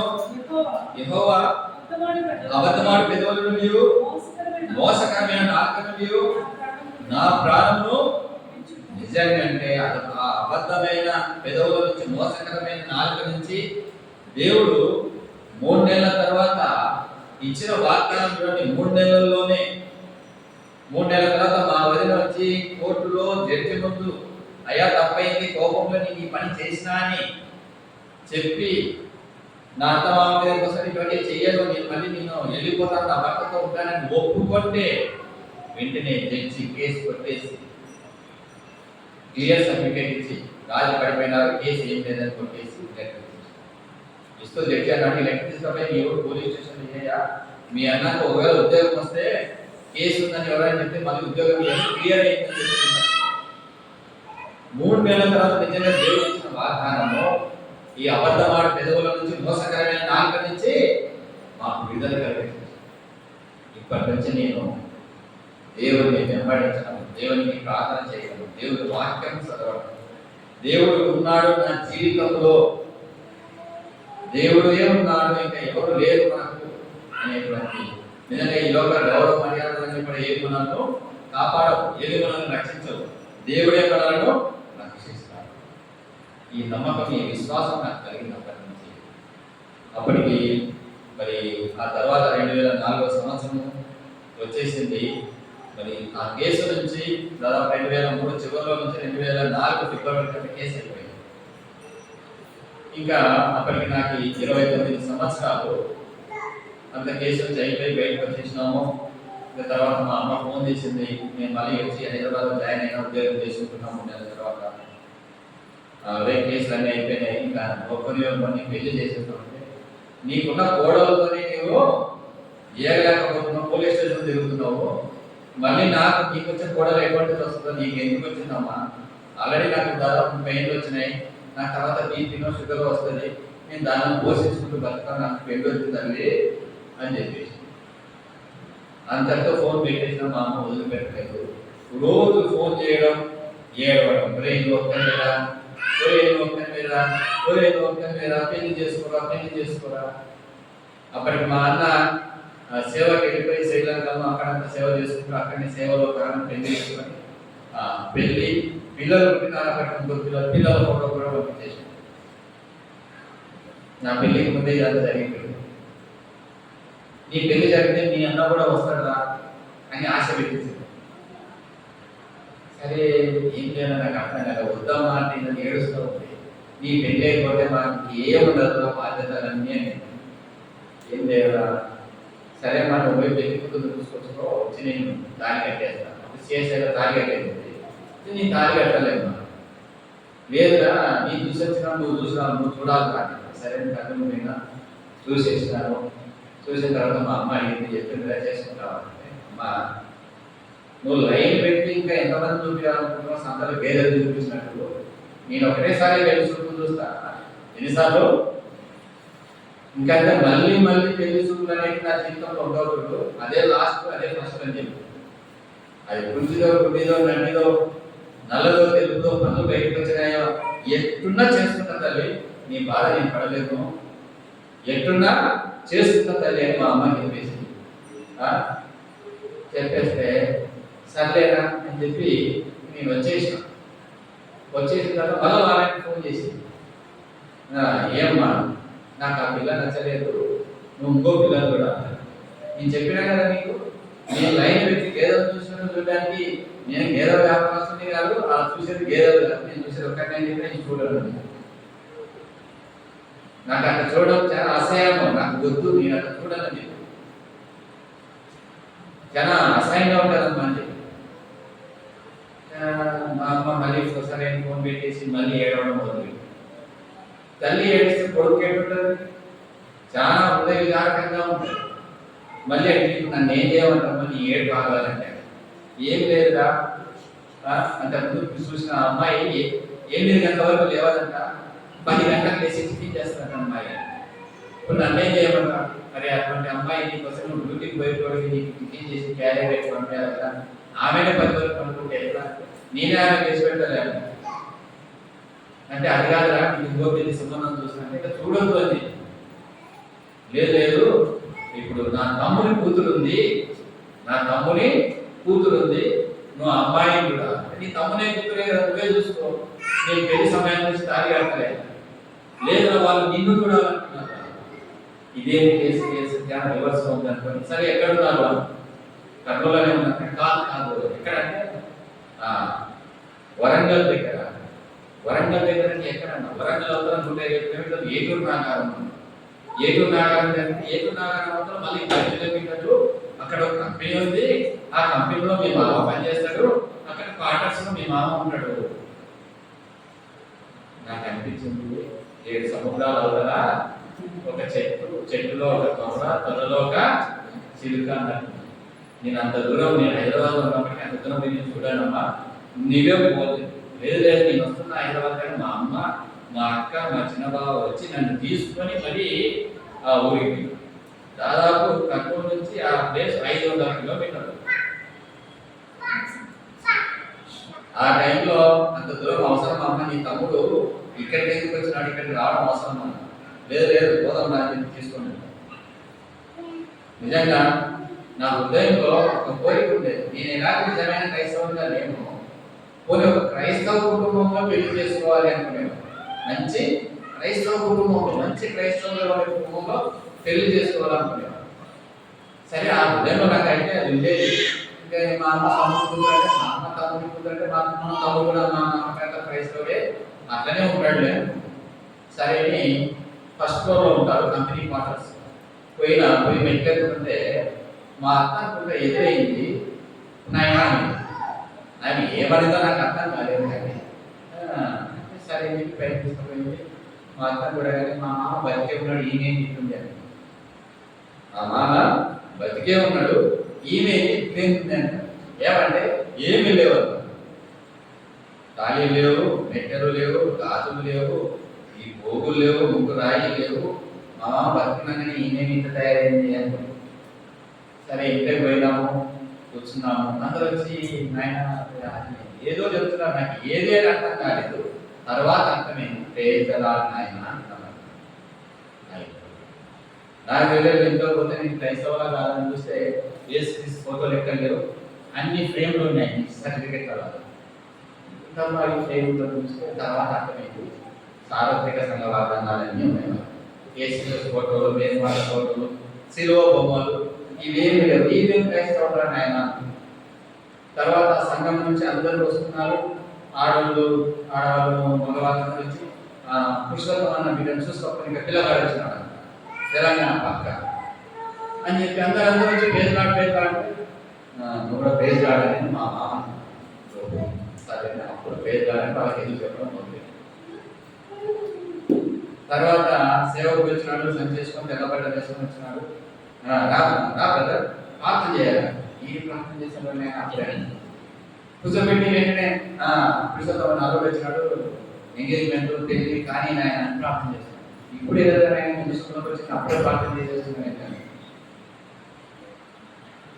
సరే, ఇంకా వెంటనే రా మందిరానికి అని చెప్పి మా మామ నన్ను మందిరానికి పోదని చెప్తే మందిరానికి ఎస్కోలు ప్రార్థన మందిరం చూసి, ఇదే మందిరంలో ఆయన యేసుక్రీస్తు బొమ్మలేదు, శివ బొమ్మలేదు, మా సిఎస్ఎల్ పెద్ద శివ ఉంటుంది, యేసుక్రీస్తు సిలువేషన్ ఉంటుంది, ఇదేం చర్చ కాదు ఆయన. నాకు అర్థం కాదు. అంటే అంతవరకు నేను ఎప్పుడూ సహవాసం ఇటువంటి చర్చ ఉంటుంది, సంఘం అని ఏమీ నాకు తెలియదు. అక్కడ కూడా మోకరించిన మళ్ళా సేవకు ప్రార్థన చేసేసి బోధపడ్డాను. అప్పుడు అర్థమైంది, అక్కడ ఎస్కోలో సంఘ సహవాసం అనేది ఉంటుంది. అక్కడ సంఘంలో మా మామ సంఘ పెద్ద, నాకు తెలియదు. ఇక నేను సంఘ పెద్దలో సేవకుడు అని చెప్పి అట్లా పరిచయం చేసినారు. తర్వాత మార్చి, ఏప్రిల్లో good Friday, Saturday, Easter Sunday వచ్చింది. ఒకసారి ఇక్కడికి రాయా, ఇక్కడ సంఘము సహవాసం ప్రార్థన అంటే ఇక్కడ నీకు అర్థమైంది అని పిలిచినాడు. పిలిస్తే సరే చూద్దామని చెప్పి హైదరాబాద్ నుంచి మళ్ళీ మా మామ ఊరికి పోయి ఆ 3 రోజులు అక్కడ ఉన్నాను. అప్పుడు అర్థమైంది ఎబ్రోను సంఘ సహవాసం అంటే ఏమిటో. అన్నీ కూడా క్రమంగా జరుగుతున్నాయి. చెప్పులు అందరూ బయట వదులుతున్నారు, కిచెన్ ఒక పక్కగా ఉంది, వంట చేస్తున్నారు, అందరూ చాపల మీద కూర్చుంటున్నారు. మాకు సిఎస్ఐ లాగా ఉండదు. చెప్పులతోనే లోపల పోతాం, తొక్కుతాం, ఇష్టం చెప్పుకుంటాం, ఇష్టం లేసి వస్తాం, ఇష్టం వచ్చినట్టు పిల్లలు హ్యాపీగా తిరుగుతుంటారు, పోగొట్టుకుంటారు, చెప్పేటోడు చెప్పుకుంటాడు, పోయేటోడు పోతుంటాడు. అది సిఎస్ఐలో ఉండేది. ఈడైంది అందరూ ఇంత క్రమంగా చెప్పులు అన్ని స్టాండ్లో పెడుతున్నారు. ఈ చెప్పులు విడుము, ఇది పరిశుద్ధ స్థలం, దప్పిక ఉన్నవాడు ఇంకా నీళ్లు తాగవాలని కొలాయిల దగ్గర, బాత్రూమ్ల దగ్గర ఇది పరిశుద్ధమైన ప్రదేశము, నీ పాలెము శుభ్రంగా ఉంచుకోము. చాలా విచిత్రంగా అనిపించింది. ఏమి ఇవన్నీ ఇంత విచిత్రంగా ఉంది. నీ చర్చిని ఎప్పుడు చూడలేదు, ఇక్కడ చర్చి కర్మలో ఉందామా అని అడిగిన. ఎందుకు లేదా ఎక్స్ట్రా మన పెద్ద చర్చి ఉంది కదా, ఎప్పుడు చూడలేదా? నేను నా చర్చికే సరిగా పోయింది, నీ చర్చికి నేను ఎప్పుడు పోయి. తర్వాత అర్థమైంది, వాక్యం చూపించినాడు. అదేంటి వాక్యం అనేది వాక్యమే, అందుకోసమే వాక్యాన్ని రాస్తున్నాం తప్ప నేను ఫోటో పెట్టుకోమైనా విగ్రహాలు మా చర్చిలో ఓ అభ్యాసం. అప్పుడు అక్కడ వాక్యం 3 రోజుల తర్వాత పాప క్షమాపణ అంటే ఏంటి, నార్మల్స్ అంటే ఏంటి, ప్రభు ఎందుకు వచ్చినాడు, ఎందుకు మరణించినాడు, ఎందుకు పునరుత్థానుడైనాడు, పునరుత్థానుడైన ప్రభు ఎక్కడికి పోయినాడు, ఈ మాటల ద్వారా నేను ఈ 3 రోజులు అక్కడ ఉన్న సహవాసంలో నేను ఒప్పించబడవచ్చు. తర్వాత అందరూ లైన్గా ప్రేమాభినందన ఉంచుకున్నారు, వడ్డిస్తున్నారు, ప్రార్థన చేస్తున్నారు, పాట పాడుతున్నారు. చందా ఇచ్చేటప్పుడు కూడా లైన్గా పోయి చందాలు వేసేస్తారు. ఎంత క్రమంగా చర్చ కూడా ఇండియాలో ఉంది అనుకుంటున్నారు. చూస్తే ఇవన్నీ నాకు ఈ క్రమము, ఈ వాక్యం ఇవన్నీ నన్ను బాగా ఆకర్షించాయి. నిజంగా మంచి క్రైస్తవ కుటుంబం అంటే ఇదేనేమో, మంచి సంఘం అంటే ఇదేమో నా హృదయంలో దేవుడు నేను అనుకునేవాడిని. నిజంగా దేవుడు ఇదంతా చూపించినాడు కదా. మ్యారేజ్ ఫిక్స్ అయిపోయింది 2025 మే 21. నేనేం బాప్తిసంలో సాక్ష్యం ఇవ్వలేదు, కానీ ప్రభునందు విశ్వాసం ఉంచిన, ఆత్మలో తిరిగి జన్మించిన, కానీ నీటి ద్వారా తిరిగి జన్మించిన సాక్ష్యం ఇవ్వలేదు. సిఎస్ఐ పద్ధతిలో మా నాన్న పట్టుబట్టి లేదు సిఎస్ఐ పెళ్లి చేయాలని, నేను సిఎస్ఐ సందర్భం నేనే చర్చి కట్టించినానని మా నాన్న మా ఊళ్ళోని పుట్టిన ఊళ్ళోనే నా పెళ్లి జరిగేది. ఆ తర్వాత 2005 నుంచి మా అత్త నాకు ఏడుస్తూ ప్రార్థన చేస్తుంది, బాప్తిసంలో సాక్ష్యం ఇవ్వాలని నా అల్లుడు నాకు గుర్తు. అప్పటికి నా భార్య కూడా బాప్తిసం సాక్ష్యం ఇవ్వలేదు. తర్వాత మేము ఒప్పింపబడి 2006 నవంబర్ 30 నేను నాతో పాటు అదే సంఘంలో ఎసుకోవాలి అమలాపురం అని పేరు నాదన మొక్కల. అప్పుడు ఖమ్మం సేవకు సోమన్ రెడ్డి గారు అంటారు దైవజనుడు. ఆయన గోదావరిలో బాప్తిసంలో మమ్మల్ని నడిపించినాడు. బాప్తిసం సాక్ష్యం ఇవ్వడం అయింది. అదే సంఘంలో హస్త నిక్షేపణ అయింది. అప్పుడు అడుగుతూ వచ్చిన, నీ పాపము క్షమించబడినాయా? నా పాపము క్షమించబడినాయి. ఇక మారు మనసు పొందిన, నా మారు మనసు పొందిన. దేవుడు ఏదో మాట్లాడినాడా? మాట్లాడినాడు. కొంచెం ప్రభు కొరకు జీవిస్తావా? జీవిస్తా. ప్రభు కోసం ప్రాణం పెడతావా అని అడిగినారు. ఒకసారి ఆగిపోయాడు. ఆయన పెడతాను. ఆ రోజు కౌన్సిలింగ్ జరిగింది. నిజంగా దేవుని కృప. ఈరోజు నేను ఒక్కరికి కౌన్సిలింగ్ చేయాల్సి వచ్చింది. 20 ఏళ్ళ కింద జరిగిన కౌన్సిలింగ్. నిజంగా నా జీవితంలో అప్పటి నుంచి దేవుడు అడుగుతున్న హస్త నిక్షేపణ నాకేం వరం ఇస్తున్నావు ప్రభు? నాకేమైనా వరమి, కానీ అదో పులిపీఠం మీద వాళ్ళంతా చెప్తున్నారే అట్లొద్దు ప్రభు అని నేను అది చెప్పను. ఆ పులిపీఠం ఎక్కడంటే భయం, వాళ్ళు ఎన్నెందో చెప్తున్నారు, ఏమేమో చదువుతున్నారు, నాకు అవేమి రావు ప్రభు, నేను చెయ్యను. కానీ ఈరోజు ఇట్లా నిలబెట్టుకున్నాను. నేను చెయ్యను అన్నదాన్ని దేవుడు, నేను ఎంత వెలిగిపోతే నన్ను దేవుడు అంత ముందుకు నడిపించడానికి దేవుడు నన్ను నడిపిస్తూ 2007 నుంచి నేను ఎక్కడికి పోయినా నా వ్యక్తిగత సాక్ష్యం, అన్న వదిన సాక్ష్యం కేసు పెట్టిన దేవుడు ఏ రకంగా వినిపించినాడని అప్పుడప్పుడు సాక్ష్యం పంచుకోవడానికి కొన్ని పోయిన స్థలాల్లో, కుటుంబాల్లో దేవుడు అవకాశం ఇస్తూ వచ్చింది. 2008 వచ్చింది, నా భార్య కన్సీవ్ అయింది. డాక్టర్ మరి చెప్పినాడు, మరి డేట్ ఫిబ్రవరి 14-15 డెలివరీ కావచ్చు అని చెప్పినారు. సరే, డాక్టర్ దగ్గర స్కానింగ్ చేస్తే ట్విన్స్ ఉన్నారు. సరే, ట్విన్స్ ఉన్నారు అని చెప్తే ఒకరోజు 8 నెలలకే పెయిన్స్ వచ్చేసినాయి. 8 నెలలకి పెయిన్స్ వచ్చేసే లోపల నాకు భయం అయింది. ఏమైతుందో, ముందే ట్విన్స్ ఉన్నారు కదా, ఆపరేషన్ చేసి ముందే తీసేసి అయిపోతుంది డాక్టర్ దగ్గర. లేదు, ఇంకా పూర్తిగా ఫామ్ కావాలి, 2 పిల్లలు ఉన్నారు కాబట్టి కొంచెం బరువు పెరుగుతుంది, కొంచెం పెయిన్స్ వస్తాయి, కానీ ఇవి డెలివరీ పెయిన్స్ కాదు అని చిన్న ఇంజెక్షన్ ఇచ్చి పంపించేసిన. అప్పుడు వరంగల్ పోయి డాక్టర్ దగ్గర చూపించుకొని మళ్ళీ మా మామ వాళ్ళ ఇంట్లో వదిలిపెట్టి నా భార్యను వద్దామని వెళ్ళాను. నాకెందుకో ఈ విషయమై దేవుడికి ప్రార్థన చేసిన, దేవుడు ఏంది ఇది, ఎందుకు ఇట్లా జరుగుతుంది, ఎందుకు పెయిన్స్ ఇప్పుడు ఎందుకు రావాలి అని చెప్పి దాదాపు మధ్యాహ్నం 3 గంటలప్పుడు బైబిల్ చదువుకున్నాను. చదువుకొని సరే అలా మంచం మీద పడుకున్నాను. బాగా ఎండవేళ మంచిగా ఎదురు ఉన్నాయి. కళ్ళు మూసుకోగానే మొత్తం చీకటే ఉంది. కళ్ళు మూసుకున్న కొద్ది నిమిషాలకే ఆ చీకట్లో పెద్ద వెలుగు కనిపించింది. ఆ వెలుగులో ఒక బావి కనిపించింది. బావికి 7 మెట్లు ఉన్నాయి. లోపల దిగిపోతున్నాను. ఆ బావిలో దిగిపోయినప్పుడు బావి చతురస్రాకారంలో కట్టబెట్టాడు. 4 మధ్యన ఇసుక ఉంది. ఆ బావిలో చుట్టూ ఇట్లా కట్ట కట్టింది. మళ్ళీ బావి లోపల మధ్యన ఇసుక ఉంది. ఇసుక కూడా బావి కూడా తెల్లగా మెరిసిపోతా ఉంది. ఏమి ప్రభు అని ఇట్లా చూస్తే ఆ బావిలోంచి ఇంకా వెలుగు వస్తూనే ఉంది. ఆ వెలుగుతో పాటు ఆ నీళ్లు కనిపిస్తున్నాయి. ఆ ఇసుక ఆ నీళ్లు ఇంకా వెలుగుతూ ఉంది. ఏంటి ప్రభు అని అనుకుంటున్నాను. ఈ లోపల ఇటు చూడగానే నా బామ్మర్ది ఒక చిన్న చేప పిల్లలు పట్టుకున్నారు. ఇటు చూడగానే మా చిన్న చేప పిల్లలు పట్టుకున్నారు. చేప పిల్లలు చేపలు ఎందుకు పట్టుకున్నారు? అక్కడ నీళ్లు ఉన్నాయి కదా, నీళ్ళలో వదిలేదంటే ఆ చేప పిల్లలు తీసుకొని నీళ్ళలో వదిలేసు. నీళ్ళలో వదిలి చూడగానే అనేక చేప పిల్లలు ఆ నీళ్ళలో ఆ వెలుగులో అనేక చేప పిల్లలు కనిపిస్తున్నాయి. ఏంటి అని చెప్పి చూస్తున్నా. ఈ లోపల ఇక్కడ చూస్తే మా బామ్మర్ది చూస్తే మా అన్న లేడు. తర్వాత నేను ఆ 7 మెట్లకి పైకి వచ్చేసినాను. చాప్టర్ క్లోజ్ కలిపేసేసి కరెక్ట్ 2 నెలల తర్వాత నా భార్య కరెక్ట్ నెల తర్వాత ఫిబ్రవరి నా భార్య డెలివరీ, నార్మల్ డెలివరీ. 2 ఆడపిల్లలు పుట్టారు, ట్విన్స్. అంత బాగుందని చెప్పి 3వ రోజు డిశ్చార్జ్ చేశారు. ఇంటికి వచ్చేసినాం. నేను కూడా హైదరాబాద్ వచ్చేసిన. ఇంకా అయిపోయింది. 2 పిల్లలు పుట్టేసినారు కాబట్టి ఆపరేషన్ చేసి పిల్లలు అనుకున్నాం. 5వ రోజు ఫోన్ వచ్చింది. పిల్లలకి ఏదో ఆరోగ్యం కొంచెం బాగాలేనట్టుంది, చిల్డ్రన్ స్పెషల్ హాస్పిటల్కు వరంగల్ తీసుకొచ్చాను ఫోన్ చేసి. సరే నేను వెళ్ళిపోయాను. వెళ్ళిపోయే లోపలనే ఒక పాప చనిపోయింది. ఇక్కడ డాక్టర్ దగ్గర ఎందుకు పాప చనిపోయింది అంటే ఏమో మాకు కూడా అర్థం కావడం అయింది. మరి మేము చాలా ఇంజెక్షన్స్, యాంటీబయాటిక్స్ అన్ని ఇస్తున్నాం, కానీ పిల్లలు దేనికి రియాక్ట్ కావడం లేదు.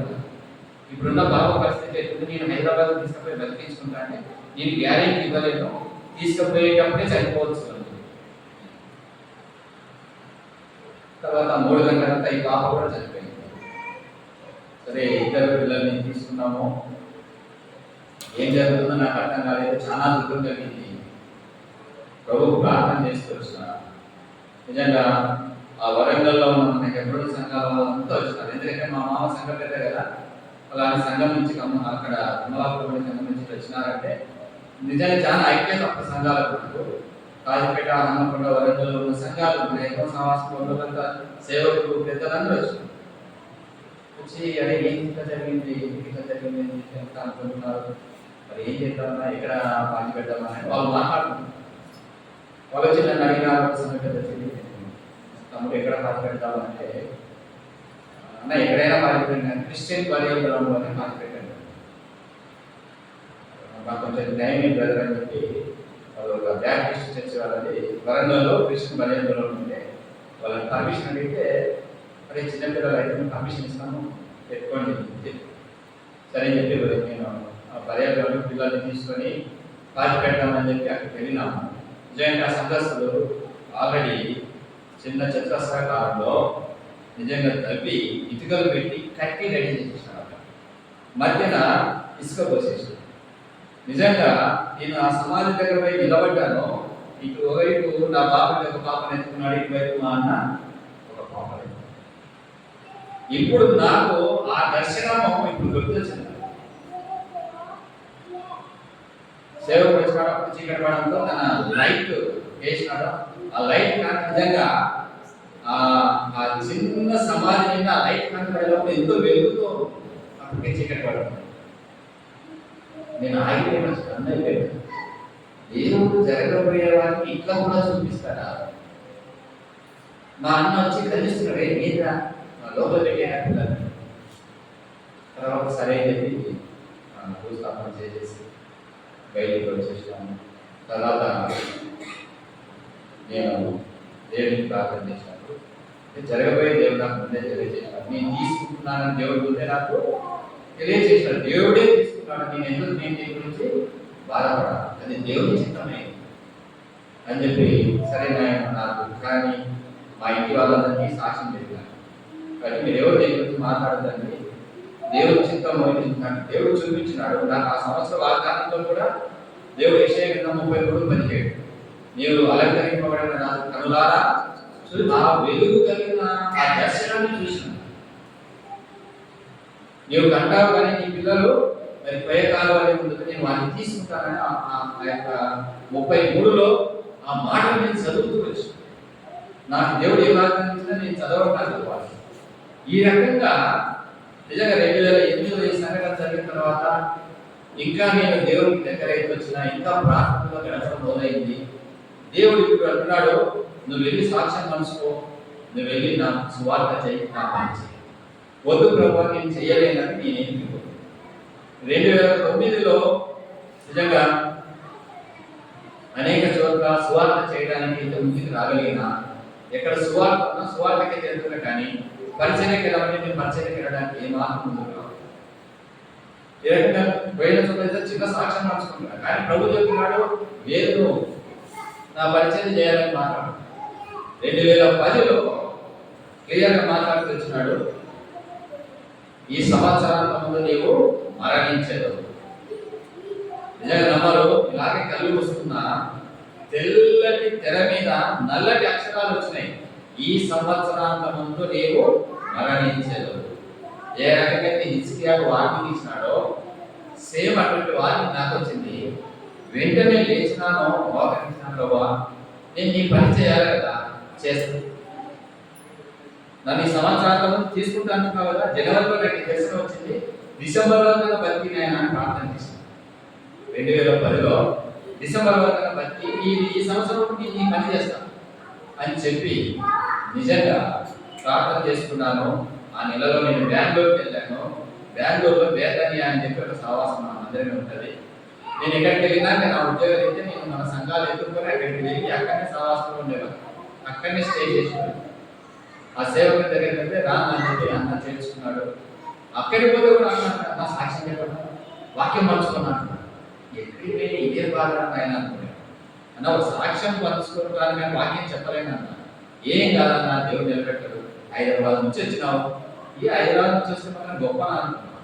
సరే నిలబెట్టాడు. నిజంగా అంటే సాక్ష్యం పంచుకున్న వెంటనే వాక్యం పంచుకోవాలి కానీ నాకు ఏ సిద్ధపాటు లేదు. కానీ నేను అక్కడ దాదాపు 20 నిమిషాలు వాక్యం పంచుకున్నాను. దేవుడు నాకు ఇచ్చిన తలాంతు దేవుడు నాలో ఆత్మలో ప్రజ్వలింప చేస్తూ వచ్చాడు. ఆ అగ్నిని తీసుకువచ్చాడు. ఆ రకంగా ఆ 2010 నుంచి కూడా నేను దేవునితో ఎట్లా ఉందంటే నా సంభాషణ, నేను ఏమడిగినా చెప్తాను, ఏమడిగినా మాట్లాడడం, ఇదేంటి ప్రభు అంటే వెంటనే నాకు జవాబిస్తున్నాడు, వెంటనే నాతో మాట్లాడుతున్నాడు. ప్రకటన గ్రంథంలో చివరిలో 22వ అధ్యాయంలో 15వ వచనంలో మాట్లాడారు, కుక్కలు, మాత్రికులు, అబద్ధికులు అందరూ కూడా వెలుపట ఉంటుంది.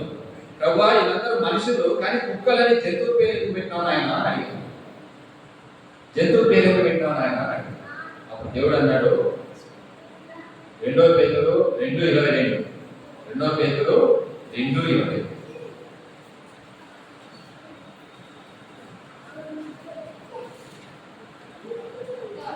కుక్క తన వాటికి తిరిగినట్టును కడగబడిన 10 గురులలో దొరుట మల్లున్నట్టు అని సామెత చొప్పున వీరికి సంభవించినట్టే తిరిగి తిరిగి పాపం చేసే వాళ్ళు ఉన్నారు.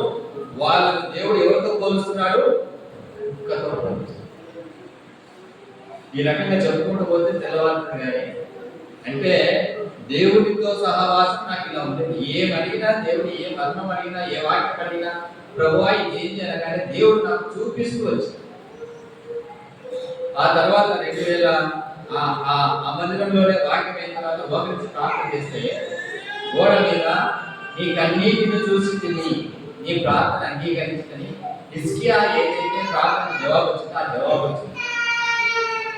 నిజంగా 2010 డిసెంబర్ కావలేదు ఈ రోజు వరకు కూడా సజీవంగా ఉన్నాను. ఆ రోజు నుంచి నేను దేవుడి పరిచయకు డెడికేటెడ్గా అంటే ప్రతిష్ఠితంగా ఖచ్చితంగా సమర్పించుకున్నాను.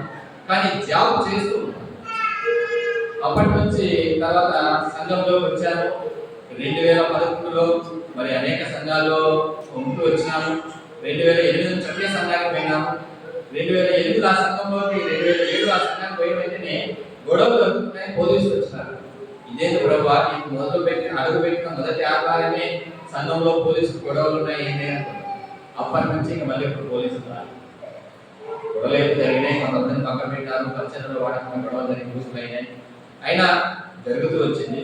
ఆ 2010 నుంచి కూడా నేను సంఘంలో వాడబడటం మొదలుపెట్టాను. 2011కి వచ్చేసరికి సంఘంలో నా సాక్ష్యం తీసుకున్నారు. నా ద్వారా మరి వాక్యాన్ని పంచుకోమని చెప్పినారు. వెంటనే వారం వెంబడి వారం నన్ను వదిలిపెట్టారు సంఘం. ఈ రకంగా సాక్ష్యం ఉంటుంది, నీ వాక్యం ఉంటుంది, ఖచ్చితంగా దేవుడు నేను వాడుకుంటాడు కదా అని చెప్పి మా సంఘానికి 5 బ్రాంచ్లు ఉంటాయి. 5 బ్రాంచుల్లో అన్ని సంఘ ప్రార్థన, ఆన్లైన్ ప్రేయర్, ఉపవాస ప్రార్థన, ఆదివారం వర్షిప్, బీబీఎస్ పరిచర్యలు, యూత్ క్యాంప్స్, అన్ని దానిలో అన్ని రకాలుగా వాడుకోవడం మొదలుపెట్టారు.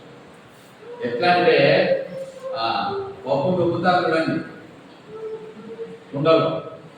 ఆ రకంగా నిజంగా సువార్తకు అన్ని రకాలుగా, ఎందుకంటే నువ్వు కనుక వాడబడకపోతే నిన్ను తీసుకుంటాననే మాట దేవుడి భయం ఉంది. నేను చచ్చిపోతా, నన్ను దేవుడు తీసుకుంటాడు వాడకుంటాయని వాళ్ళు చెప్పే ప్రతి పరిచర్యకు వాళ్ళు ఎక్కడికి పంపించినా నువ్వు మహారాజా పోతే ఎక్కడికైనా ఏ రాత్రి అయినా ఎక్కడ పోమంటే అక్కడ పోయి. ఎట్లయితే ముందు చూస్తే నువ్వు ఎండ చూస్తే పోయి పోకపోతే దేవుడు నన్ను కొట్టాడు. అదే 2010లో నేను ఆటోలో వెళ్తున్నాను డ్యూటీకి. ఆటో అంతా నిండిపోయింది. ఈ ఆటో వాడు మళ్ళీ ఏం చేసినట్టు ఇంకోటి ఎక్కించుకున్నాడు. వాడు సైడ్కు రాడ్డు మీద కూర్చొని బయట కూర్చున్నట్టు ఈ ఆటో ఏంటంటే వేరే ఆటో లేదా అని చెప్పాను. సరే ఈ ఆటో వెళ్తా ఉంది ఫాస్ట్గా. ఆ ముందు పెద్ద ట్రక్ ఉంది. ఆ ముందున్నోడికి ట్రక్ వెనకాల ఆటో ఉంటుంది, కనబడుతుందా? కనబడదు. ఈ ట్రక్ వాడు వెంటనే లెఫ్ట్ తిరిగినాడు. ఎదురుగా వచ్చే వాడికి ఇంధనం అని లేదు. అయ్యని వచ్చేసి వాడు పాపం కట్ కొట్టేసినాడు, కానీ బయటలోని కొట్టేసింది వాడు మెదడు బయటపడింది. ఆటోలో ఉన్న వాళ్ళందరికీ దెబ్బలు తగిలినాయి, నాకు మాత్రం చిన్న దెబ్బలు పడ్డాయి. నా టూర్ బ్యాగ్ తీసుకొని నేను డ్యూటీ దగ్గర ఈరోజు నేను పని చేయలేను అని చెప్పి ఆ మెదడు పడింది, బయటపడింది అని చూడడానికి కూడా నాకు ఇదైపోయి నేను ఆ డ్యూటీకి సెలవు పెట్టేసి ఇంటికి వెళ్ళిపోయి నాకు బాగా ఇచ్చిన ఆయనకు ఎంపీసీ ఫోన్ చేసి అన్నయ్య గారు ఇంత జరిగింది అన్నయ్య, జాగ్రత్త బిడ్డ, నేను దేవుడు తన పనికి వాడుతున్నాడు, ఆయన మాట వినడం లేదు, జాగ్రత్త. అప్పటి నుంచి ఇంకా భయం. నిజంగా ఒకటి చచ్చినాడు, అందరు కాలు చేతులు తిరిగినాయి, నాకు ఏమీ లేకుండా బయటపడే లోపల అప్పుడు కీర్తన బయట నుంచి నీ గుడి పక్కన ఎంతమంది గురిన అపాయం నీ ఎంతకు. 2013 వచ్చింది, మళ్ళీ నా భార్య కన్సీవ్ అయింది, మళ్ళీ పాప పుట్టింది. నిజంగా సేమ్ ఇంతకుముందు పిల్లలకి ఎటువంటి డిజార్డర్ ఉందో అంటే అప్పుడు డిజార్డర్ జెనెటికల్ డిజార్డర్ అని చెప్పి సేమ్ అదే ప్రాబ్లం వల్ల 5వ రోజే పాప చనిపోవడానికి సిద్ధమైంది.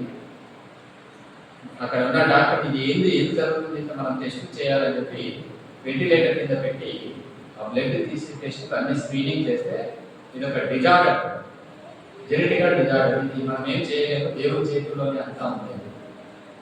ఆ సంవత్సరం దేవుడి వాగ్దానం అడిగినప్పుడు దేవుడు అడిగినప్పుడు నాకు ఎవరు ఇస్తున్నావు బాబా అంటే నీకు ఆడిపిల్ల నేను ఇస్తున్నాను, ఈ పాప కూడా నేను తీసుకుంటున్నాను, నాకు స్పష్టంగా మాట్లాడుకోవచ్చు, నీ చిత్తంలో అయినా తీసుకోవడం, నీ చిత్తం తీసుకో. 15 రోజులు పాప చనిపోయింది, బాధ పెట్టేసి సంఘం అంతా వచ్చింది. తిరిగి 2014లో మళ్ళీ కన్సీవ్ అయింది. 2014 డిసెంబర్లో తిరిగి ఒక బాబు పుట్టాడు. నేను అడుగుతూ వచ్చాను, ప్రభువా నాకు ఎవరిని ఇస్తున్నావు అంటే నీకు కొడుకుని ఇస్తున్నాను మాట్లాడుకోవచ్చు. 30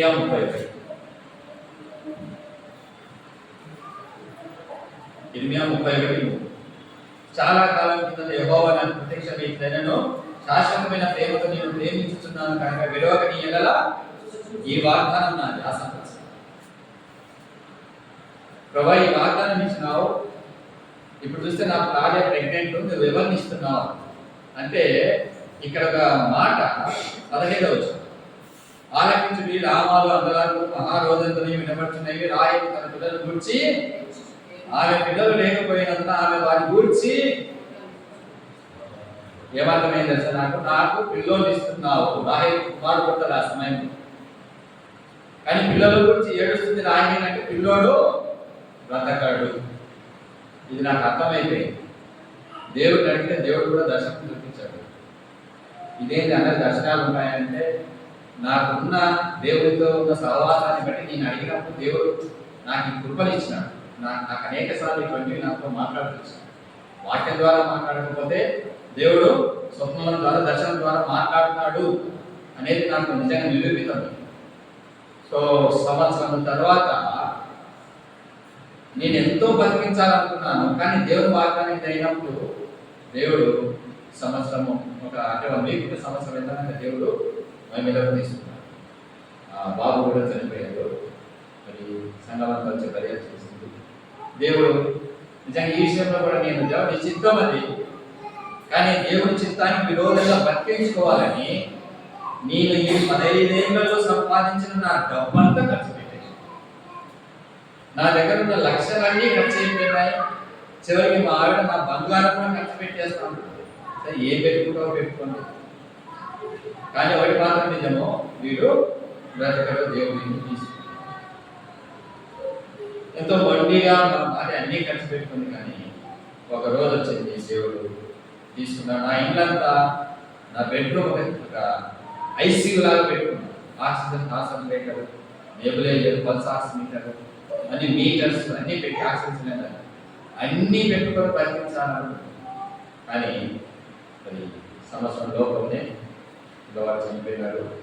అక్కడి నుంచి ఎవరు నేను పని చేయడానికి ఇంకా నేను ఏమైనా లోబడకపోతే నాతో మాట్లాడుకోవాలన్నప్పుడు అదే ఇర్మియా 31 ఎందుకు నాకు ఈ స్థితి తీసుకొచ్చినావని అడిగితే 18వ వచనం 17 రాబో కాలంలో నీకు మేలు కలుగున నమ్మిక ఉన్నది.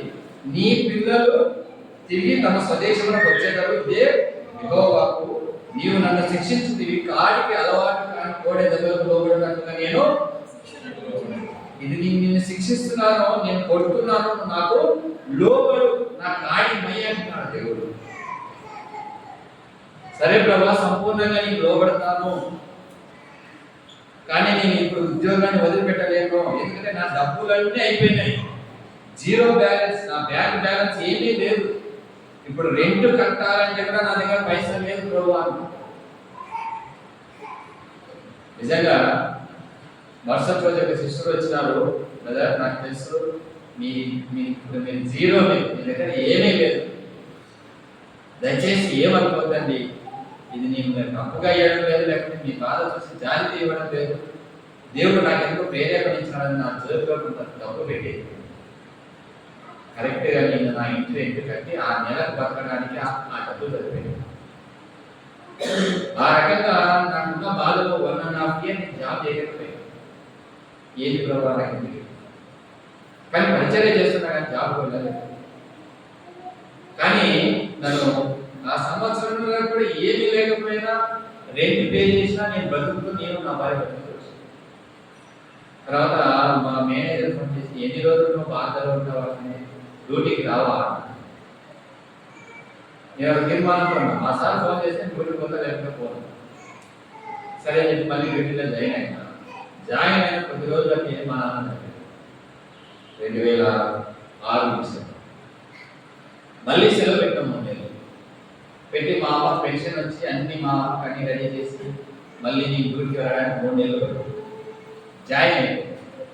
జాయిన్ అయినా ఆ డిసెంబర్, నవంబర్, జనవరిలో పోయినా ఫిబ్రవరిలో మా అమ్మ కాంటాక్ట్ వచ్చింది.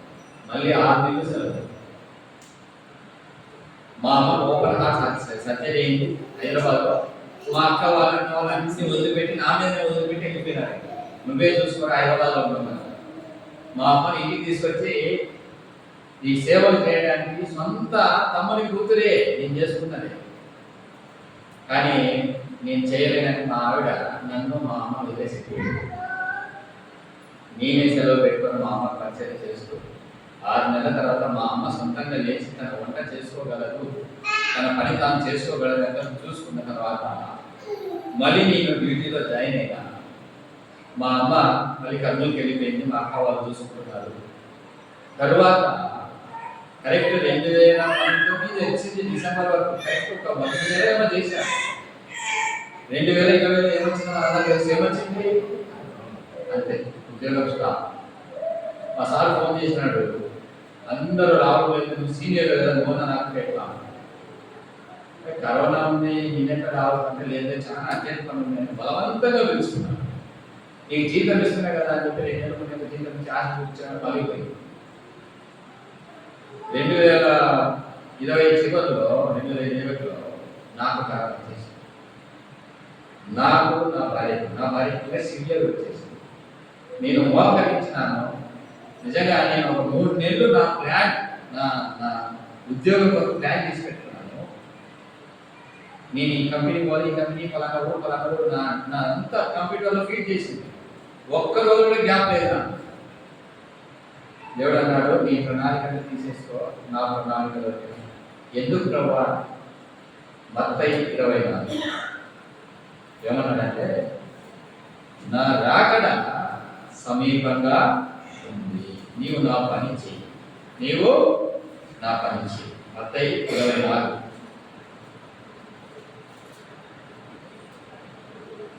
నీ రాకడకు యుగ సమాప్తికి సూచనలేని. కాబట్టి నా రాకడ ఉంది, నీవు సిద్ధపడు. నేను మోకరించి 3వ రోజు నాకు కరోనా వచ్చిన 3వ రోజు చేసిన ప్రభువా, నీ చిత్తమైతే నేను ఉద్యోగం చేస్తా, వదిలేస్తున్నావు, నాకు ఈ కరోనా తీసేయి, నాకు వద్దు, నేను ఈ పని చేయాలంటే నాకు ఎందుకు మరి కరోనా? నిజంగా 1 వీక్ తర్వాత టెస్ట్ కింద నెగిటివ్ వచ్చేసింది. కానీ నా భార్య మాత్రం పాజిటివ్గానే ఉంది. నేను ఆమెకి పరిచర్య తీసుకొచ్చిన, ఎక్కడ హాస్పిటల్ పోలేదు, ట్యాబ్లెట్స్ వేయడం నేను మానుకున్నా, కొన్ని గింజలు తినడం మొదలుపెట్టినా. ఆమె కూడా అవే చూపించిన. నెల తర్వాత ఆమె కూడా కోలుకుంది, ఇద్దరం బయట. తర్వాత మా సంఘటిత ఫోన్ చేసి, అయ్యా సంఘానికి రావడానికి అందరూ భయపడుతున్నారు, నీకు నెగిటివ్ వచ్చింది కదా కూడా వచ్చి ఇక్కడ పరిచయం చేయాలా, పని ఉంది, ఎవరు రావడం అందరూ భయపడుతూ వస్తున్నారు. అప్పటికే నా సంఘంలో 10 మంది జరిపారు, చాలా ముసలి వాళ్ళు పెద్దవాళ్ళు. సరే అని చెప్పి ధైర్యంగా వెళ్ళి, నాకు దేవుడు ఈ వాగ్దానం ఇచ్చిన నేను పోవాలని చెప్పి పోయి పరిచర్యకు. అప్పటి నుంచి 2021, 2022, 2023, 2024 ఈ 4 సంవత్సరాలు కూడా ఫుల్ టైం మినిస్ట్రీకి వచ్చి ఈ రకంగా దేవుడు ఈ 4 సంవత్సరాలు కూడా నేను ఉద్యోగం చేయనప్పటికీ, నాకే బ్యాంక్ బ్యాలెన్స్ లేకపోయినప్పటికీ నీ దేవుడు నిజంగా నన్ను పోషిస్తున్న ఎట్లా అంటే ఏమీ తక్కువ కాదు. కాకపోతే ఒకటి, నా భార్యకు కొంచెము బాగా కనపడాలి అని కాస్మెటిక్స్ అటువంటి కొంచెం పిచ్చి ఉంటుంది. నేను చెప్పి ఆ పిచ్చి వదులుకోమని చెప్పాను, నువ్వు కూడా ఫుల్ టైం రా రావాలి. ఆమె ఎప్పుడైతే 4 పిల్లలు చదివిన తర్వాత చిన్నప్పటి నుంచి బాగా ఎప్పుడోనే చిన్నప్పటి నుంచి సువార్త చేసింది. కానీ పిల్లలు చదివేపోవడం కాకుండా ఫేడప్ అయిపోయింది. ఎందుకు దేవుడు నా పిల్లల్ని తీసుకున్నాడు? నేను చెప్తూ వచ్చినది కాదు, దేవుని చిత్తం దేవుడు తీసుకున్నాను, దాని గురించి దేవుడు ప్రశ్నించాను. ఆయన రీసెంట్గా లేదు నాకంటూ కొన్ని ఖర్చులు ఉన్నాయి, నేను జాబ్ చేసుకుంటానంటే నీ ఇష్టం, దేవుడు నిన్ను కూడా ఏదో కొంతమంది అనుకుంటున్నట్టే ఆ రోజు పనికి నీవే వస్తావని చెప్పి వదిలేస్తున్నాను. కానీ ఈ మధ్యన ఆమె విజయ డయాగ్నోస్టిక్ అని దాంట్లో డేటా ఎంట్రీ ఆపరేటర్గా వెళ్తాము. ఇంటి దగ్గరలోనే ఉంటుంది, ఇంటికి దగ్గరలోనే ఉంటుంది, నడుచుకుంటుకోవచ్చు. సో ఆమె జాబ్ వెళ్తుంది. ఈ రోజు వరకు సంఘంలో కూడా నాకు అనేక వ్యతిరేకమైన పరిస్థితులు వచ్చినాయి. సంఘంలో కూడా నన్ను పరిచర్య చేయకుండా కొంతమంది కాదు, ఏకంగా సంఘ పెద్దనే కుట్రపడి సంఘంలో నేను పరిచర్య చేయకూడదు అన్నట్టుగా. అంటే నా వాక్య పరిచర్య ఎట్లుంటుందంటే, నిజంగా 5 నిమిషాలు ముగిస్తాను. అంటే ఎవరికైనా బోర్ ఉంటుందా? ఒక 5 నిమిషాలు ముగిస్తాను. నాకు ఇచ్చిన దేవుడు తలాంతము ఒకసారి చూపిస్తాను. దేవుడిని అడిగిన, దేవుడా నాకు ఎటువంటి తలాంతు ఇస్తున్నావు? 1 కొరింథీ 12. చాలా ఉన్నాయి చూపించడానికి, మనకి సమయం లేదు, నేను చూపించాను కానీ ఇదొకటి చూపించి ముగిస్తాను. 1 కొరింథీ 12.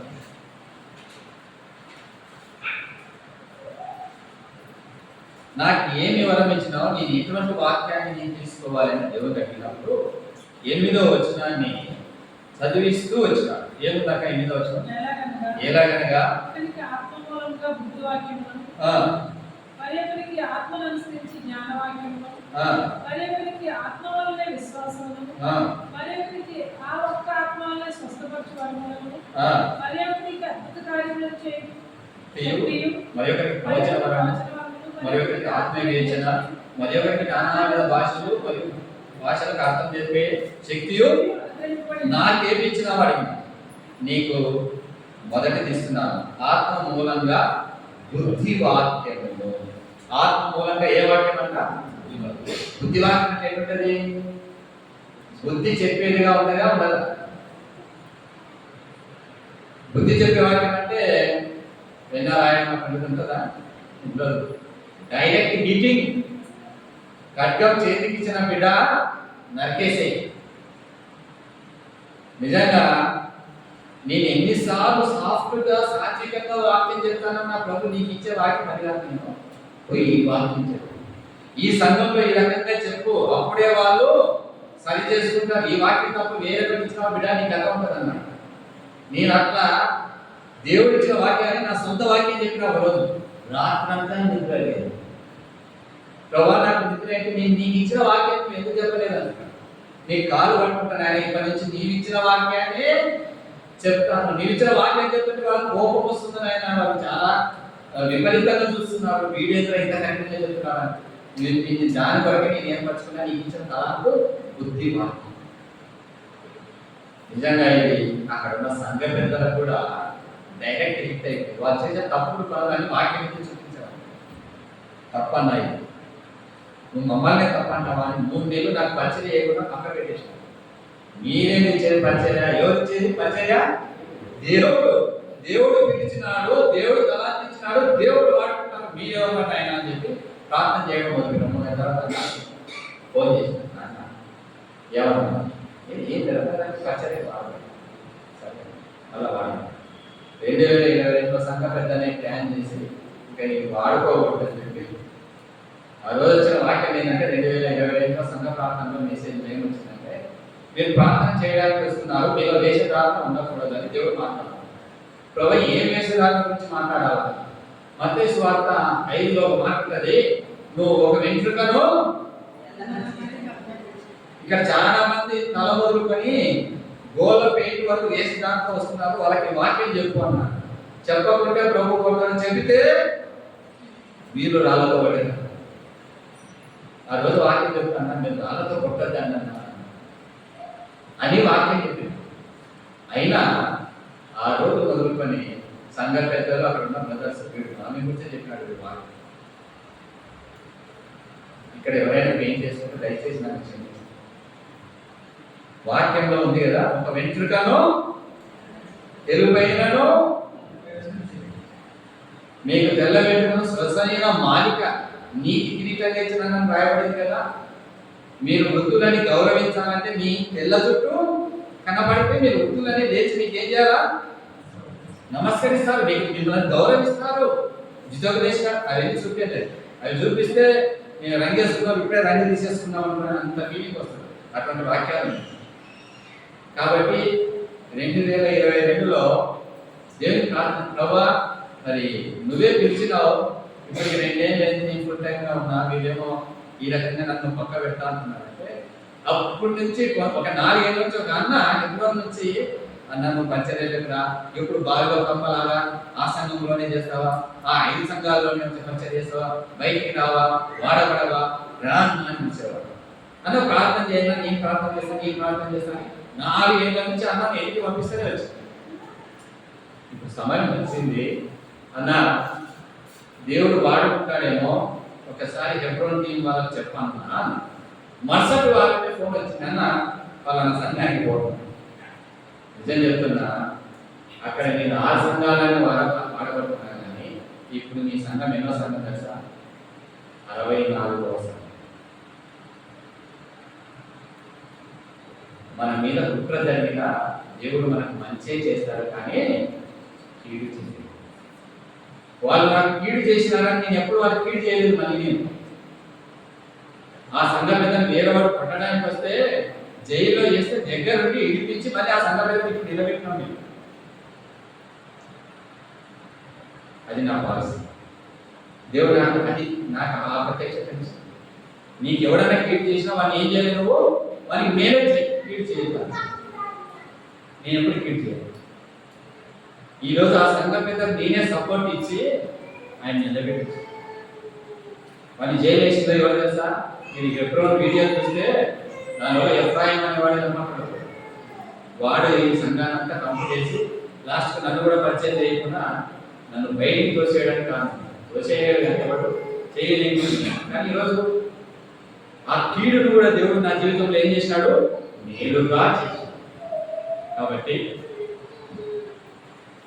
ఇది నా యొక్క ఇంకా చాలా ఉన్నాయి, ఇంకా అన్ని చూపించలేము. దేవుడు అన్ని అడుగుతుంది చెప్తున్నాడు కదా అని చెప్పి ఒకరోజు అడిగిన, ప్రభా ఎందుకు పలానా ఊళ్ళో వరద వచ్చి ఊరినంతటి ముంచేసినావు ప్రభా అని అడిగితే ప్రభు ఏమన్నారు తెలుసా? ఇది తెలుసుకోవడం నీ పని కాదు, అపోస్తల కార్యంలో మాట్లాడుతుంది. మరి నేనే నా సాక్షిగా ఉంది, అంతేగాని నా ఉగ్రత గురించి ఎప్పుడు నువ్వు నన్ను ప్రశ్నించకు. అక్కడ చాలా పాపం ఉంది, అందుకోసం నా ఉగ్రత వచ్చింది. అక్కడ ముంచి వేసిన ఊరిని ఇటువంటివి నన్ను ఎప్పుడు అడగలుగుతాను? చంపలేదు పక్కన అనిపించింది. ఆ పంచాయతీ ఎప్పుడు అడగలేదు. అడగడము వాక్యం ఏం చెప్పాలి, వాక్యంలో ఏం మర్మం దాగి అడిగితే దేవుడు బయలుపరుస్తూ ఈ రకంగా ఈ స్ఫురణ సంఘానికి రావడానికి దేవుడు మరి అవకాశం ఇచ్చినాడు. ఆదరణను మీతో సాక్ష్యాన్ని పంచుకున్నాను. ఒక నిమిషంలో కూడా చెప్పి ఇవ్వచ్చు. నేను ఏం తెలుసా?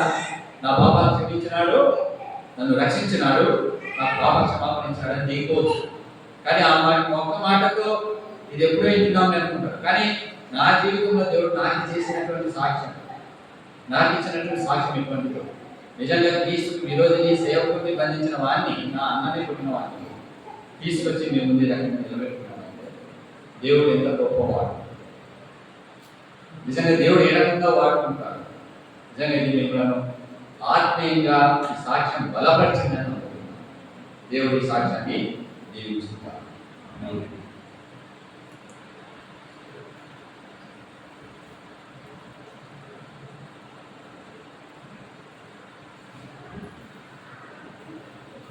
అందులో కొన్ని ప్రకటనలు ఉన్నాయి. దాని తర్వాత క్లోజింగ్ ప్రేయర్ చేసి ఇప్పుడు క్లోజ్ చేస్తున్నాం.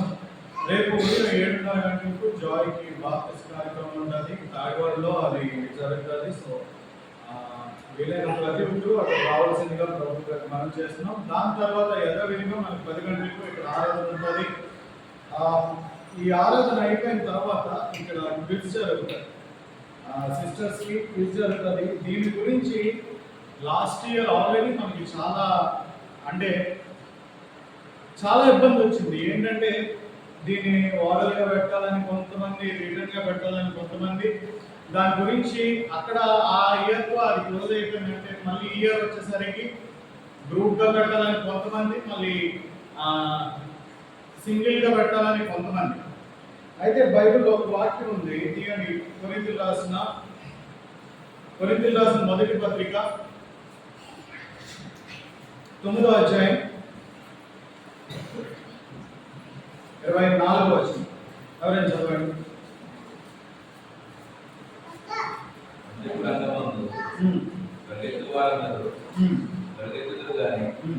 అక్కడే బహుమానం పొందునని మీకు తెలియదా?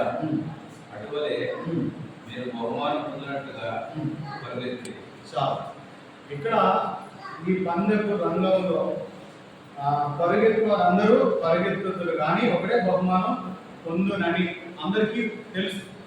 పందె రంగంలో అంటే ఒక కాంపిటీషన్ ఉన్నప్పుడు దాంట్లో పరిగెత్తే వారు అందరూ పరిగెడతారు, దాంట్లో ఒకటే గెలుస్తారు. అయితే ఈ ఎలాగా గెలుస్తాడని అది అని మనం కాంపిటీషన్ ఆగిపోవడం అనేది కరెక్ట్ కాదు. ఇక్కడ ఇలా ఉంది కదా, అయితే ఈ కింద వచ్చినలో మనం చూస్తున్నాం కదా, అటువలే మీరు బహుమానము పొందినట్లు పరిగెత్తండి. ప్రతి ఒక్కరు ఏం చేయాలి? పరిగెత్తాలి. ఎందుకు? దీన్ని తలాంతుల విషయంలో మనం చూసుకున్నట్లయితే ఒకరికి 5 తలాంతులు, ఒకరికి 2 తలాంతులు, ఒకరికి 1 తలాంతు. అక్కడ ఏంటి? వాళ్ళ కెపాసిటీని బట్టి, వాళ్ళ స్థాయిని బట్టి ఏం చేశాడు దేవుడు? అక్కడ అన్ని తలాంతులు ఇచ్చాడు. ఇక్కడ ఈ 5 తలాంతులు ఉన్నవాడికి దేవుడు ఏమని చెప్పలా? నువ్వు 5 తలాంతులు ఉన్నాయి కదా, దాన్ని నువ్వు డెవలప్ చేసుకొని మిగిలిన పంచని చెప్పలా. అక్కడ ఏం చేశాడు? ఆ 5 తలాంతులు పట్టుకొని వాళ్ళే డెవలప్ అవ్వాలి, ఈ 2 తలాంతులు పట్టుకొని ఈయనే డెవలప్ అవ్వాలి, ఈ ఉన్న 1 తలాంతులు పట్టుకొని ఆ ఒక్కడు డెవలప్ అవ్వాలి. అయితే ఇక్కడ ఒకసారి ప్రకటన గ్రంథము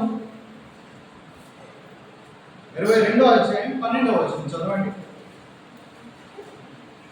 ఇదిగో త్వరగా వస్తున్నాను, వారి వారి తేజుట ప్రతివారికి ఇచ్చుటకు నేను సిద్ధపరిచిన జీతము చాలు.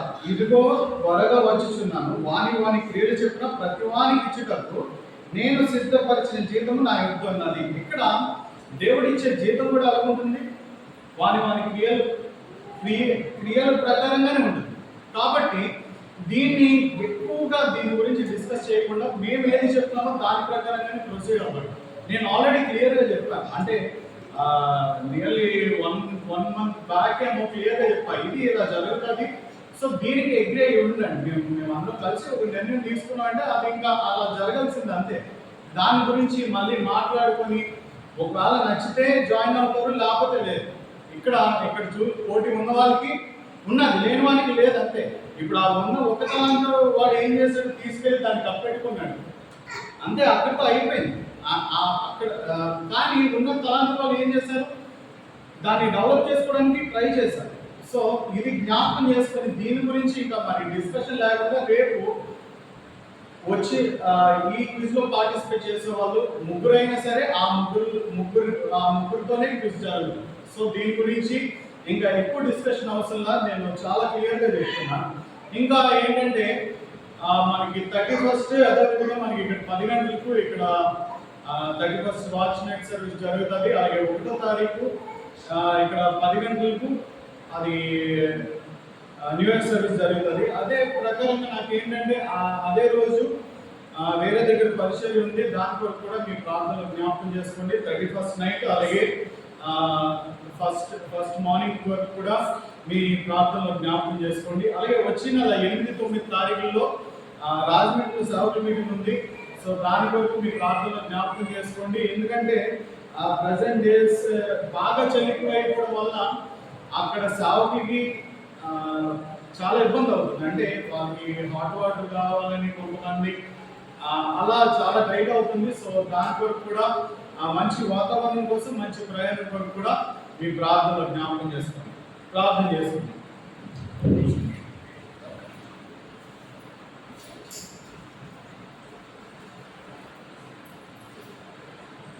మహాపరిశుద్ధులను మహాగణులను నిశ్వాసి మా యేసుక్రీస్తు ప్రభువా, ఆయనకే లెక్కలేని వేల వందనాలు స్తోత్రాలు చెల్లిస్తున్నాను. ఆయన ఈ సమయంలో నాయన దినాన్న ఆయన సాక్షి ద్వారా ఆయన మీరు మాతో మాట్లాడుతూ వచ్చారు. ఆయన అందరి బట్టి వేల వందనాలు స్తోత్రాలు చెల్లించుకుంటున్నాం. ఆయన అందరినీ జ్ఞాపకం చేసుకోండి. ఆయన చేసిన పరిచయంలో కూడా ఆయన మీ తోడికి సహాయం దయచేయండి. ఆయన మరింత బలంగా ఆయన మీ కొరకు వాడుకుని ఆయన సహాయం దయచేయండి. ఆయన అందరికి మీరు ఇచ్చిన వాగ్దానాలు ఆయన అన్నపడి నెరవేర్చండి, సహాయం దయచేయండి. ఆయన ఈ దినాన్ని తీసుకొచ్చే ప్రతి ఒక్కరి బట్టి ఆయన వందనాలు స్తోత్రాలు చెల్లించుకుంటాం. ఆయన ఈ సమయంలో మేము తిరిగి వెళ్తుగా మీ సన్నిధి మా వంటి క్షేమంగా మా గృహాలు చేరుకోగా మీరు సహాయం దయచేయండి. యేసు నామమున ప్రార్థిస్తున్నాం తండ్రి, ఆమేన్.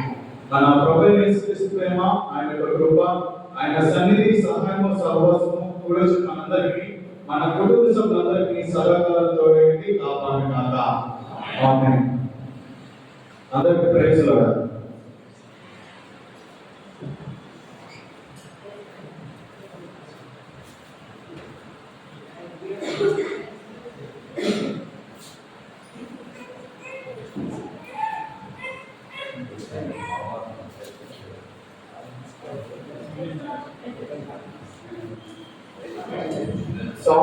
30వ తారీఖు శ్రావణ వారి దగ్గర కూడా ఉంటుంది. సో సంఘం మొత్తానికి ఆహ్వానించారు. ప్రతి ఒక్కరు రావాల్సిందిగా ప్రభువు గారికి మనం చేస్తున్నాం.